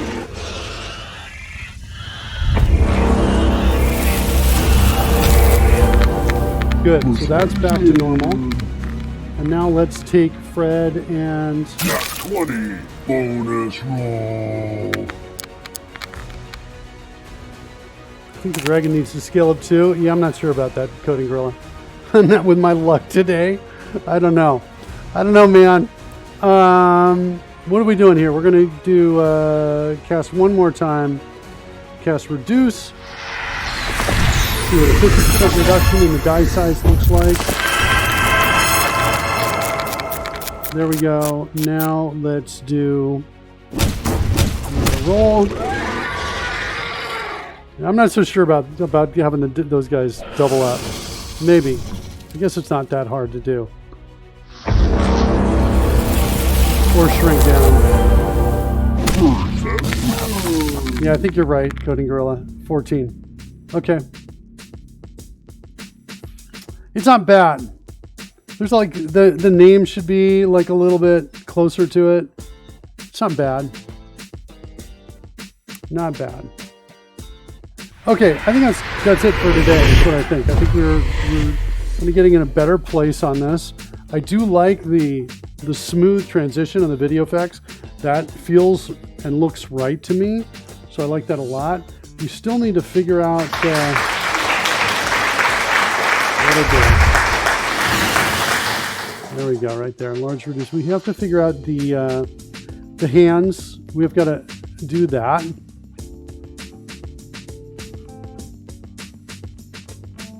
I'm not sure how to do that.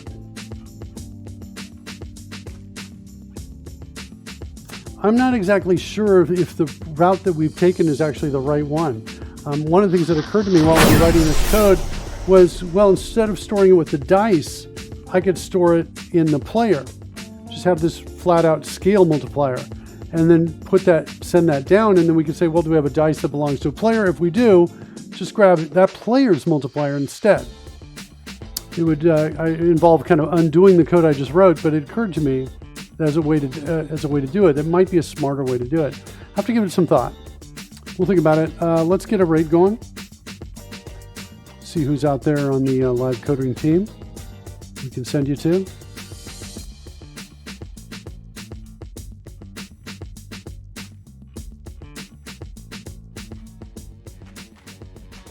Raimu 8354. Load something.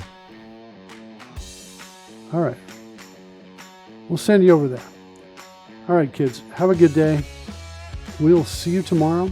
Tonight, Dragon Humpers tonight, coming up in about, 8 hours or something like that? Maybe 6 hours? Come check us out. All right. See you tomorrow.